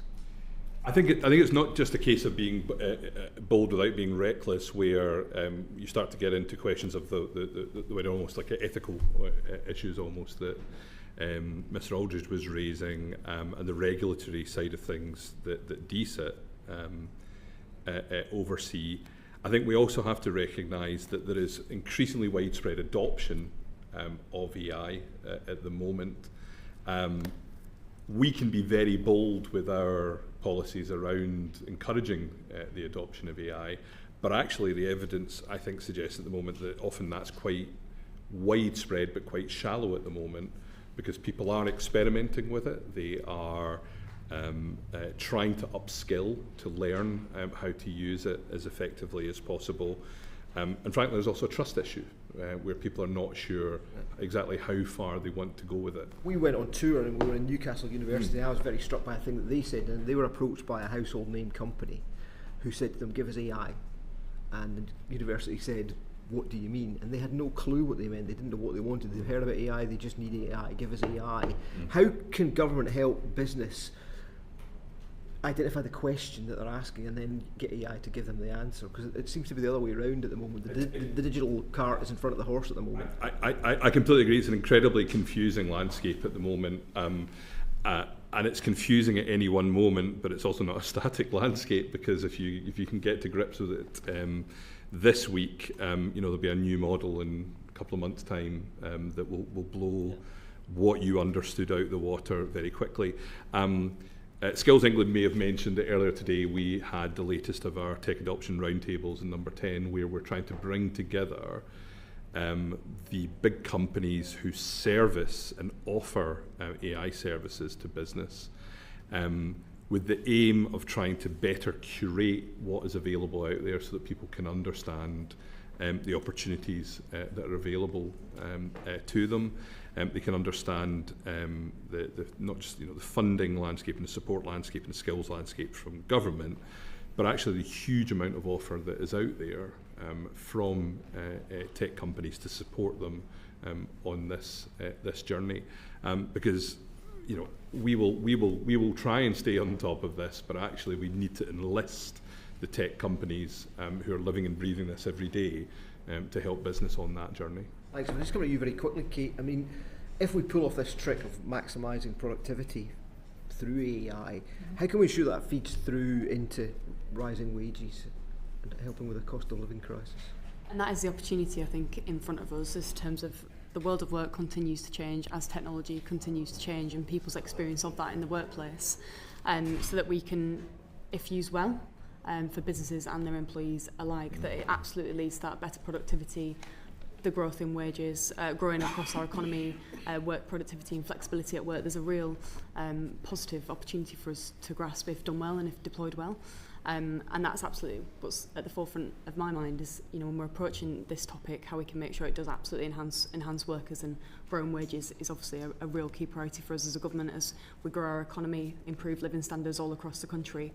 Work is absolutely essential to that, and of course there's tech changes and impacts their experience of work, but that is the future that we see. And Kanishka and Blair have touched on that trust element and obviously the adoption piece in terms of businesses, and I think trust is really vital to uptake of how tech is used in the workplace. And with that, and if we bring the workforce, if employers bring the workforce with them, there's a real win-win here, that we can actually use it responsibly, help grow our economy, use it productively, that businesses can really reap the benefits of it.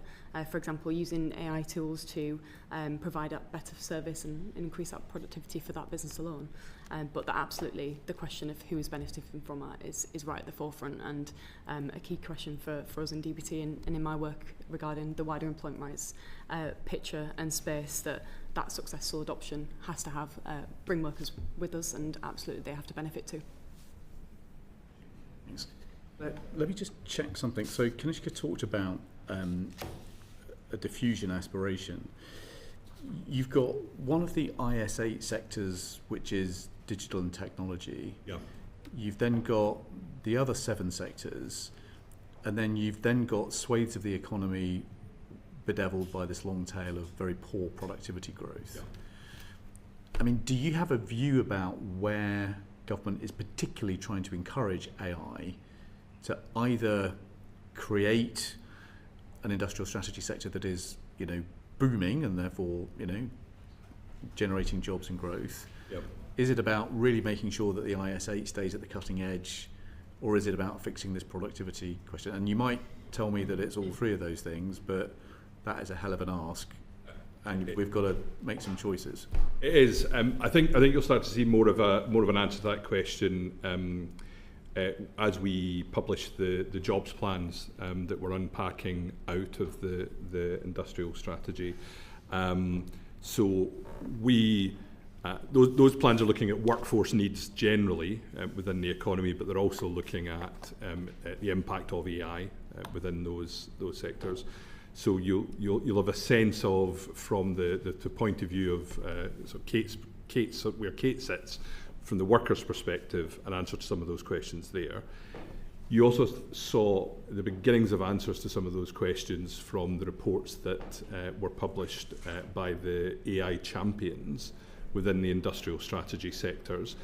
And I guess my answer to your question coming out of that is that you see them focusing on very particular aspects within each of their sectors. Yeah. So it's not that you're trying to boil the ocean, yeah, but they are looking for, within those industrial strategy sectors, which we've identified obviously as the sectors that we think have the most growth potential, where are the particular issues that they need to focus on to unlock innovation? And what I'm hearing is we're figuring it out, which is a reasonable answer. Yeah, I mean, well, look, there is an element of that because this is such a rapidly growing moment. But you see, the things that the AI champions have spoken about are deeply connected to the programs that we already have in place as well. So it's not that we're starting from scratch, but it will evolve. And Kate, the productivity gap between the United States has grown enormously since 2010, and productivity growth and wage growth began to get disconnected in about 2004 and has not quite recovered. I haven't heard a story that underlies Mr. Cooper's question yet, which is about how we should be self-confident about AI diffusion as a way of potentially augmenting skills and actually raising productivity, and that productivity gain being shared with workers in the form of bigger pay packets. But I think that's what you were tilting into, but I don't think I've heard a member of the Cabinet set that story out in a bold way, in a way that would actually assuage what we know is the predominant feeling amongst workers, which is actually people are pretty frightened about what this is going to do. We have that real opportunity to set the standard in the UK of how we... Do you believe it, though? I mean, do you believe there is a story there?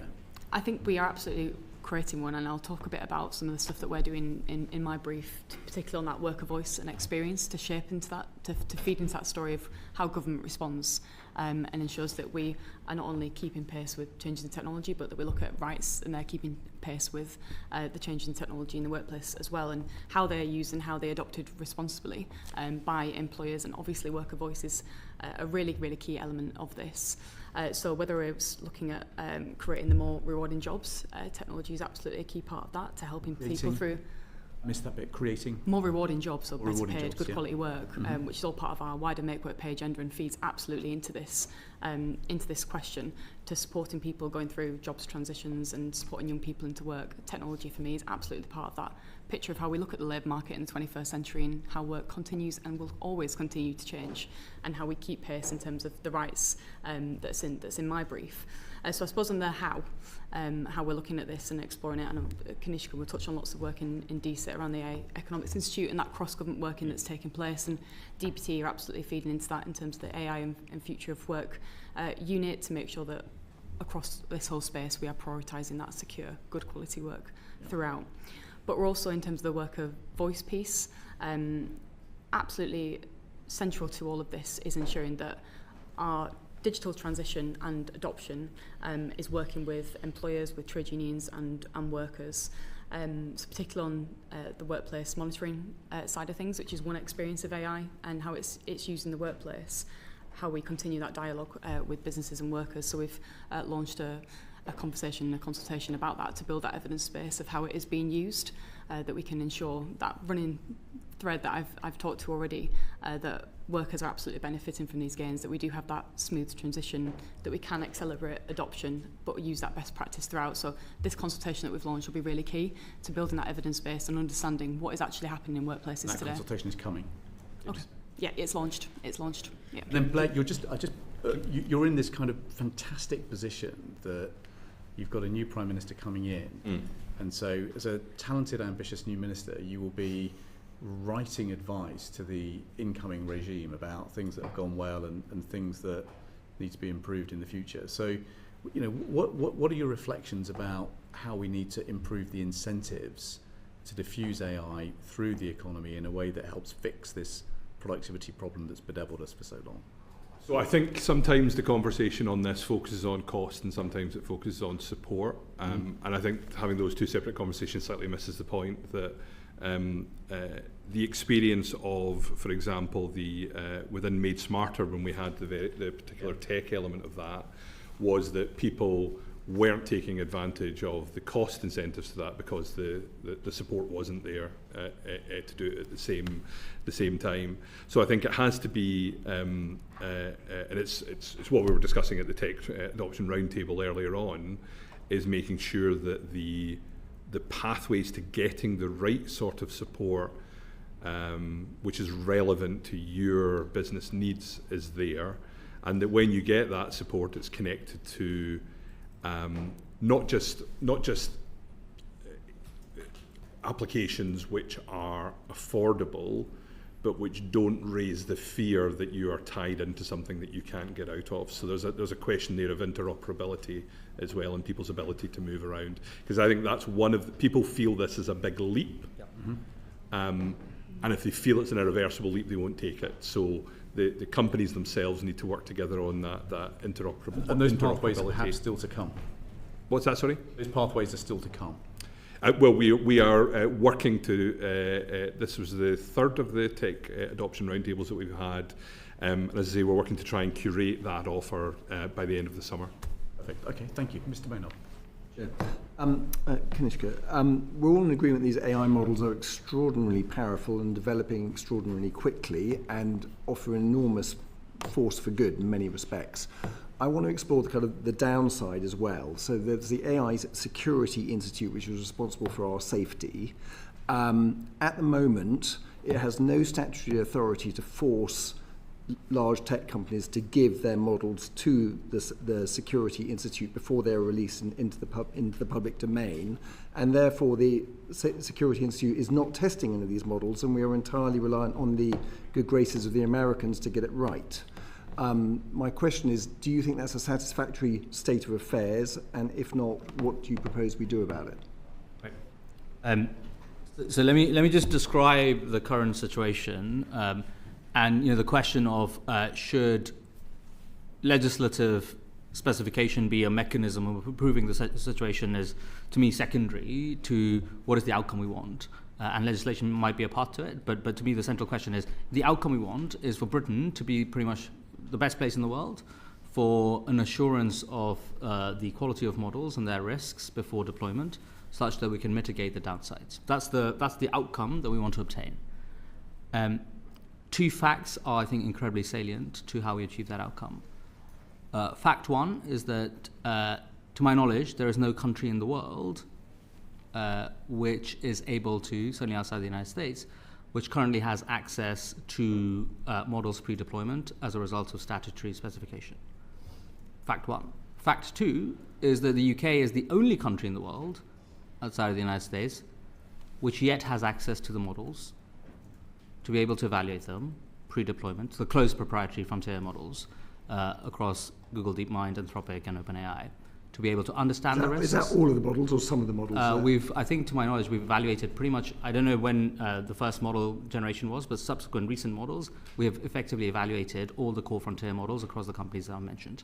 And so then the question you have to ask yourself is a system that is putting the UK in such a distinct position, which is that regardless of the fact that none of these companies are in this country from an incorporation or training point of view, are doing this because we have used state capacity as the driver of the outcome, rather than necessarily regulatory specification.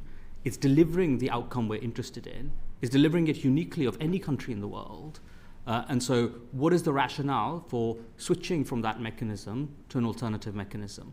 And so I'm not saying I sort of have the answer on this, but the big thing I would say is that the reason we've been able to secure the very distinctive outcome to protect the British public and secure our British interests is because of the capacity and capability we've built working with the companies. And so, of course, I'm not at all ruling out that putting that on a footing of statute in some point might be a helpful improvement or not. But the reality of it is the outcome is what matters. We're obtaining that outcome, and anything that changes our mechanism of obtaining that outcome, I think ought to be evaluated in light of that. But I mean, look, OpenAI's GPT's 5.5 acknowledged that the UK AISI was unable to verify the effectiveness of the final configuration. Claude Fable 5, Mythos 5, ASI's own testing is producing only interim results from a compressed testing window. So essentially, we are relying on the good graces of America, and I accept the rest of the world is too. But essentially, we are entirely dependent on that, and our AISI is not sufficient as per its own testing results to do a full test on these things. So we are really ultimately completely reliant on the Americans to get it right. And maybe that I'm not suggesting it's your fault or anybody's fault, but that's just the reality of where we sit. And given Trump in the White House was 6 weeks ago, not now, but 6 weeks ago, saying take the guardrails off, let's just run with this, that's a pretty insecure world to live in, because we don't know what he'll do tomorrow. So firstly, I would dispute that AC has not been able to evaluate the models. They're present in the safety cards, and I'm very happy to share with the committee further detail on the pretty full set of evaluations that we conducted on the models. Second thing to say is that it is true that as a result of the failures of the British state over the last 15 years, and frankly the British technology sector, we didn't have any of these companies here. And yes, that does limit the policy space we have to achieve the objectives that we want to. That is exactly why the obsession I have in this job is to build British sovereignty. But when you put those things together, the responsible question to ask is that this very tenuous ability that we have to get access to models to evaluate, we've maintained that as a result of capability, not statute. And so a switch away from the mechanism that has worked has to be evaluated on those grounds. Fair enough. Okay, just switching over to AI Scenarios 2030, which was put together by AC, DCIT, and other experts across government, academia, and industry. They published the report AI Scenarios 2030, and the report concludes AI could cause serious, potentially even existential harms without government intervention. So that is, from your department, I understand. If that is the case, what do you see, given, I'll just read that again, potentially even existential harms. That's not my words, that's a government report. What do you see as proportionate action to be taken, given that warning has been given? So one question is just, the scenario described is obviously one of the scenarios, and so I want to kind of caveat it by saying that there are a range of different scenarios. I think the scenario you're describing in particular of existential risk being obtained is a pretty low probability scenario, so with all the caveats. But I want to take it very seriously because the impact is so high that even if the probability is low, you want to take it seriously. And there are a couple of different things that I think are appropriate actions to take. First, you have to build extremely deep understanding of the models and the ways in which that risk might obtain. And so one of the big things that we're focused on the AI Security Institute is, yes, looking at cyber risks, and yes, looking at chem-bio, biological weapon and chemical weapon construction risk, but at the heart of it, to also look at loss of control and alignment risks, which are really the ones that relate to the existential element that you're describing. And so we have been able to be, as you know very well, the only lab in the world to be able to evaluate models on each of those risks, and in doing so, both support the companies to safeguard models from those risks, but also internally share that understanding with both national security agencies and the Cybersecurity Center to be able to mitigate those for critical national infrastructure. That's one part of it. A second part of it is that the reality of where we are, as you may have heard me say, is that to me this is the central question for both our domestic and national security. the fact of large-scale firms now being primarily exposed to cyber risk from AI, the fact that warfare, whether in Ukraine or Iran, is primarily determined by the quality of your drone and counter-drone operating systems, increasingly underpinned by AI. Those facts mean that on your question of what is a proportionate response, to me the most proportionate response would be for Britain to actually measure up to the scale of the diagnosis with scale of investment in AI and a centrality of it in our public conversation. And then the third thing to say is that given the nature of how models are being developed, which is not just closed licensed models in the United States, but increasingly openly proliferated models in China, over which we have no statutory ambit, means that we can't simply rely on assessing the models. We have to rely on societal hardening and resilience much more broadly. And that requires not just the whole of government, but whole of society approach. And there are a series of things that we've tried to do through the National Security Council to be able to prompt that as well. I'm going to move us on in a sec, but... Well, thank you, Chair. I mean, MI5 noted last October the risks of these systems.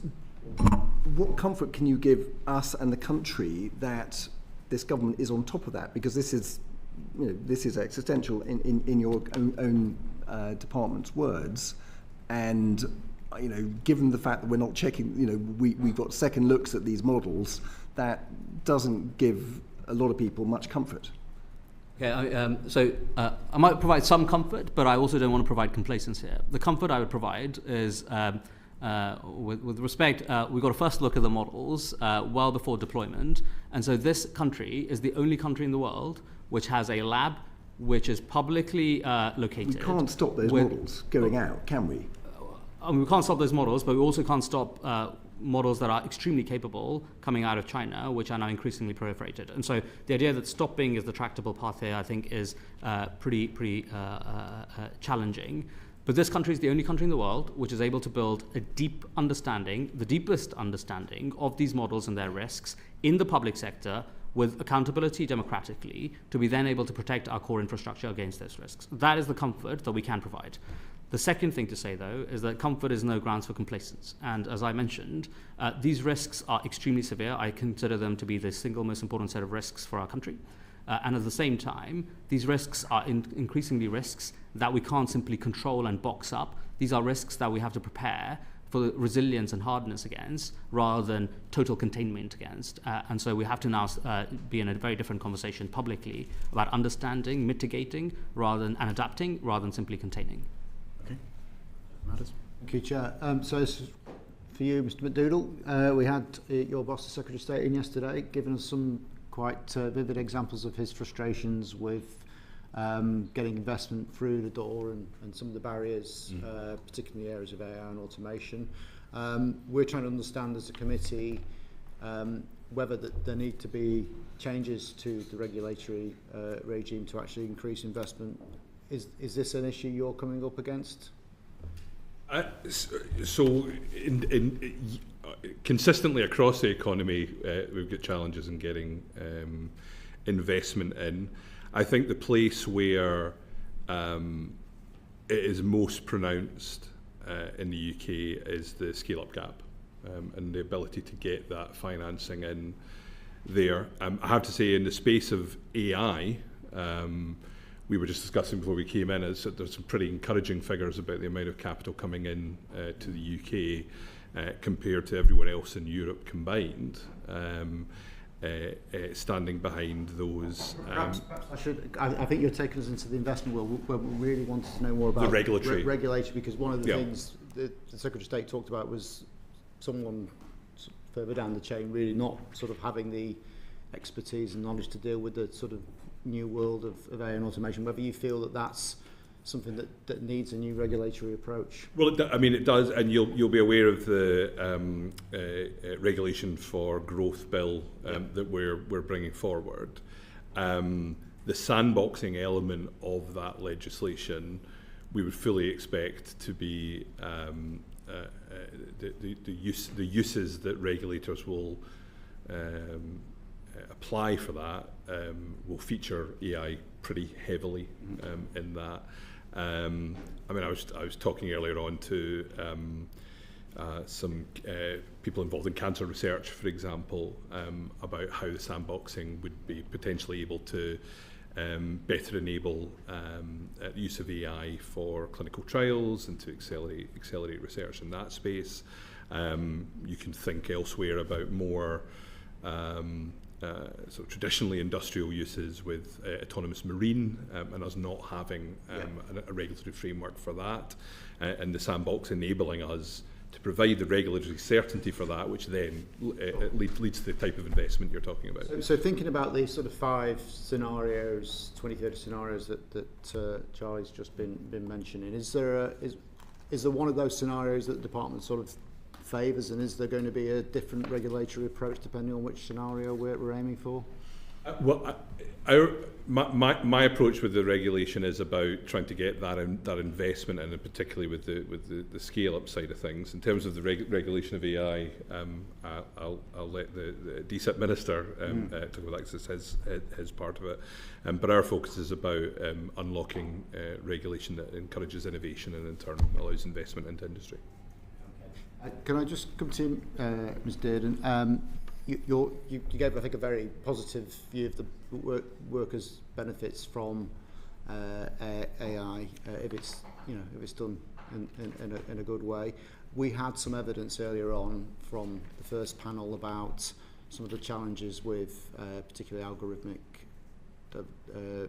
decision making in terms of pay, the lack of transparency. It's pretty clear there's actually a massive inequality in bargaining power at this moment. Is there any plans to address that through legislation? Thank you, and a really important question. And of course, where there are concerns in workplaces around the use of technology, we want to understand that and build the evidence base to understand how best government can respond and rise to this challenge.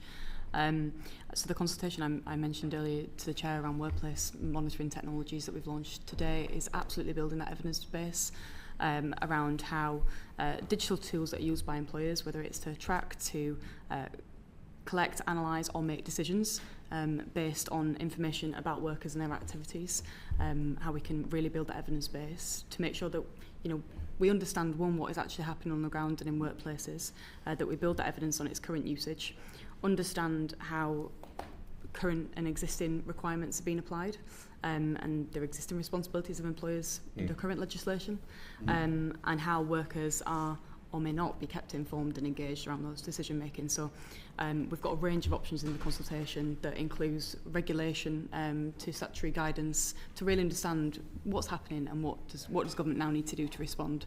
So this covers pay as well as sort of general monitoring, in the sense that we would understand it. I mean, from my perspective, the good adaptation and use of technology is driving up that good quality work, and pay is essential to that good quality work and experience. So, if workers and their trade unions, if they're recognised, are therefore not being engaged in the deployment and adaptation of technology in workplaces, we then ultimately don't get those good quality jobs, which pay is key to it.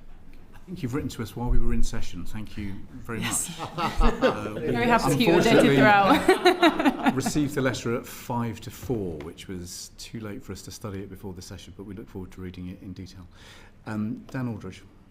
Thank you, Chair. So, hundreds of constituencies in the UK sit outside city regions and combined authorities, and skills needs and employment mix and digital inclusion all takes a kind of very different perspective. I'm thinking very much of my own constituency in Weston-super-Mare. So these all can be drags on the diffusion of AI. So what specific interventions are in place? What is the government doing to fix those problems so that the diffusion of AI and the advantages that we may see are felt in Weston-super-Mare as well as in Westminster? So I'll maybe kick off on that, and others may have things to add. I think you see different levels of intervention in the skill space. So Skills England, I know here earlier on, we were having the conversation earlier about they assured us what was needed was not in place at the moment. Yeah, but they are. You see progress, I think, from them. For example, there's always progress. The skill. Well, yes, the skills. The AI practitioner apprenticeship, for example. And I think that's a really interesting example of a skills intervention, because because you're teaching people the human interaction with AI rather than teaching them how to use a particular model, for example, the skill that you're teaching them has the potential to be sustained. We see the work with AI Skills Boost and the drive to upskill 10 million people by 2030, which, if we're successful with that, if we could get those 10 million people, and that resulted in, say, 1% productivity gain, you're looking at about £7.5 billion added to the economy just from that as well. That number, bless, sorry. 7.5 billion from, if you could just get a 1% productivity gain through those 10 million. What I'm trying to drill down to is how we are differentiating for different communities and meaning for needs. So I think, we're talking about AI practitioner and AI skills boosters. They're really great, but I know that in my constituency the need is different, and there is not a mechanism currently to be able to differentiate that. So I'm just wondering, is there a strategy from government, and if not, when can we have one on that? Well, I mean, I would say one of the things we're working on as a sort of test case at the moment is the idea of a tech town, and it's perfectly primed for this. Well, you can join the queue, but to bring not just all the government support together, but all the different support that's available from providers, and to learn the lessons from that in terms of how do you support high street businesses, how do you support small manufacturers, how do you support the interaction locally between businesses and the public sector. So we are trying to develop a model. Is this a radical devolutionary proposal that is currently being developed, or is it a policy offer that is on the table already? I would say that rather than, we're obviously working very closely, but it's less a radical devolutionary thing than it is a sort of experiment to see how you can. This is currently Barnsley, right? Okay, cool. Exactly. So working with people in Barnsley to really pile in all the resource that's there from both the public and the private sector to see what can be achieved and to learn from. Is it a cross-departmental project, or is it led specifically by your department? So I think we are leading it along with DSET. Okay, awesome. Chris Claw. Thanks, Chair. Kate, if I start with you. You obviously have a track record working to protect working people, and have done a lot of work in your current role to enhance people's rights at work, which we're very grateful for. You'll probably realise there is still a lot of scepticism and concern about AI and about how that will impact people's jobs. How, without scaring people, but I presume the department, you've done some work that if we don't get this right in retraining, in lowering the skills gap and closing the skills gap, jobs could be lost. Like, what work have you done to factor that into the work that you're doing now and make sure that we're learning the lessons before the lessons potentially happen to keep people feeling secure in their jobs? Thanks, Chris. And it brings back to my wider approach of what this government's hoping to achieve with our Make Work Pay agenda, that we fundamentally believe that you cannot grow the economy with people in insecure work, and that applies whether it comes to technology, to contracts, to so much more that we are obviously working on in the department. I suppose when we look at AI in particular, in terms of the impacts that we're seeing, and I can completely understand when people see BBC News notifications about X amount of jobs, research report has done this. What does it mean for me in my job and in my role in the future, and how can I best prepare my career and my skill base to adapt to that and to respond, and how will my employer support me? So I suppose when we look at the evidence today around AI specifically, in terms of its reducing employment, there is at the moment quite inconclusive evidence to exactly that particular point, that AI equals a significant reduction in employment. It's obviously a lot of wider instances why an employer might make certain decisions about their workforce, but where AI is a particular factor, where some employers might say that yes, okay, we're introducing different types of technologies to increase efficiencies or to change how we do things. I think the only way that we get that right, as I keep talking about, is that yes, okay, We want to make changes because we know that if done well, we can be a more productive workplace. We can absolutely grow our business, compete internationally. The people that ultimately that will be using that are your workforce. So you want to be able for it to work. You want them to feel that it is fair, that it is transparent in terms of that process, and that it will ultimately deliver its objectives, which I would hope the business want to achieve. So I suppose while the evidence at the moment is quite inconclusive about the potential impacts, for me it's about if we don't get it right, then it's the quality of work for people that's impacted and follow up their on that, future. Minister. Are there any particular sectors or regions that you have concerns about right now? In terms of particular sectors, and DSIT's January assessment, maybe in AI can touch a bit more about this and kind of the evidence base that you're building on, and I know some estimates as well from the IMF, so I'll pause and let Kanisha come in on kind of DSIT's work and stats on it. But I suppose when you look at AI's ability of displacing jobs and the patterns and the sectors, it's quite mixed if you look at the past couple of years of particular sectors that have been impacted by lots of changes in the labour market and sort of wider macroeconomic issues rather than AI itself. But I'll let Kanisha come in on the particulars. If I just follow up, I think the situation we're in is exactly as Kate says, is that there are good reasons for people to be worried based on sort of micro evidence, which is to say the scale and speed of AI as an economic force has been very unusual. I think in 2023, as a sector, AI took something like 180 days to add $1 billion of revenue. Now, AI as a sector is taking less than 2 days to add $1 billion of revenue. The scale of that uplift is exceptional. And then the second micro evidence is that when people have done theoretical work to understand the exposure of tasks to AI, they have found that the model's capability are increasing so much, starting with language to coding to data insights and increasingly to mathematical calculations, that the scope of possible exposure theoretically is very high. So that's the micro evidence. And against that you have the macro evidence, which, as Kate says, effectively shows, at least in the UK, no signs of net job loss and no systematic patterns of bias in terms of either age or gender or geography. What are theoretical reasons then to believe that we have some view of what might be the answer to your question?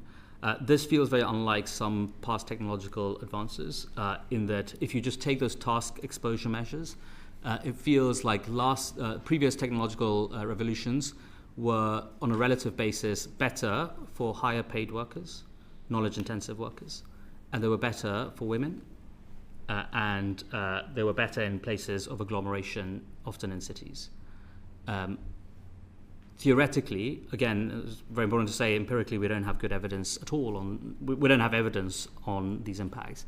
But theoretically, if you look at task exposure to AI, highly paid jobs, female heavy, and knowledge sector, white collar heavy, those are the ones from a task bundle point of view that appear to be theoretically most exposed to AI. Okay, we've got a hard stop in about 3 minutes, but briefly, Mr. Mathers. Yes, I just want to follow up on that. So I understand the AI and Future of Work unit is really the body looking at this. So unfortunately, apart from a press release in January, there's not been a great deal of information about what the unit's been doing. So how many people are working in the unit? How often is it meeting? What's the ministerial accountability? When can we see some outputs? Yeah. So the AI Future Work Unit was a cross-government unit set up. We then, as a result of the Chancellor's Mace lecture, upscaled it and broadened its scope to become the AI Economics Institute. We appointed a chair, Simon Johnson, a Nobel Prize winner from MIT, who's looked at the impact of technology on labour markets.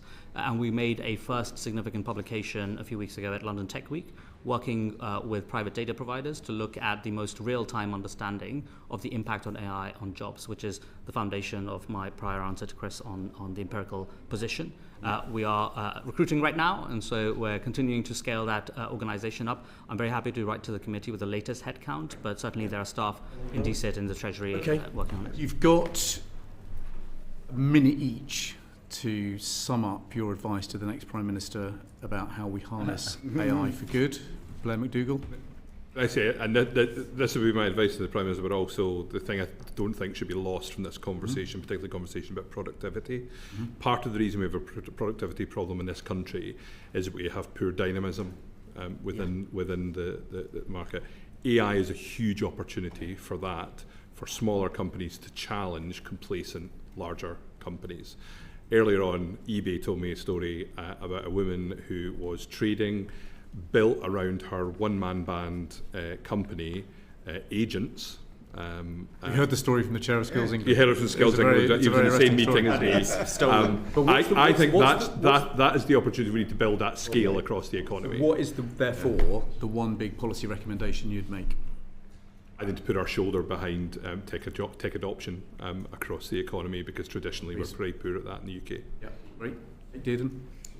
To ensure successful adoption of tech across workplaces in the country, therefore growing the adoption and uptake from businesses to growing our economy, raising living standards, because if we do this right, there is a real potential for workers to benefit here in terms of living standards all across the country. For me, it's that worker voice. They have to be involved in the deployment, shaping what that technology looks like, and we want to build that evidence base to understand how we can respond and do that best, and that's why the work that we're doing at the moment is so important, and really look forward to working with you in the committee and keeping you updated on particularly that consultation, but the wider work about how we do get that right and deliver it. Okay. Lishka? Final word. I feel whatever your objectives are, I feel AI is going to be a central driver of it. If you want to reindustrialize this country, the most private capital partnering way of doing that is to build chips in this country so that you can capture the economic opportunity of our lifetime. If you want to make sure you're spreading opportunity, you do so with clusters right across this country, which have deep strengths in AI-enabled sectors. If you want to make sure that you're building a sense of national security and sovereignty, the central question in whether we do that or not is the question of our AI capability. And at the heart of it, if you want a true Labour vision of state capacity driving that, there's no better example than Sovereign AI, AI Economics Institute, AI Security Institute, ARIA, collectively having built world-leading positions compared to the very best of the private sector at the heart of government. Lovely. Okay, time's up. Thank you very much indeed. Thank you. That concludes this panel. That concludes this session.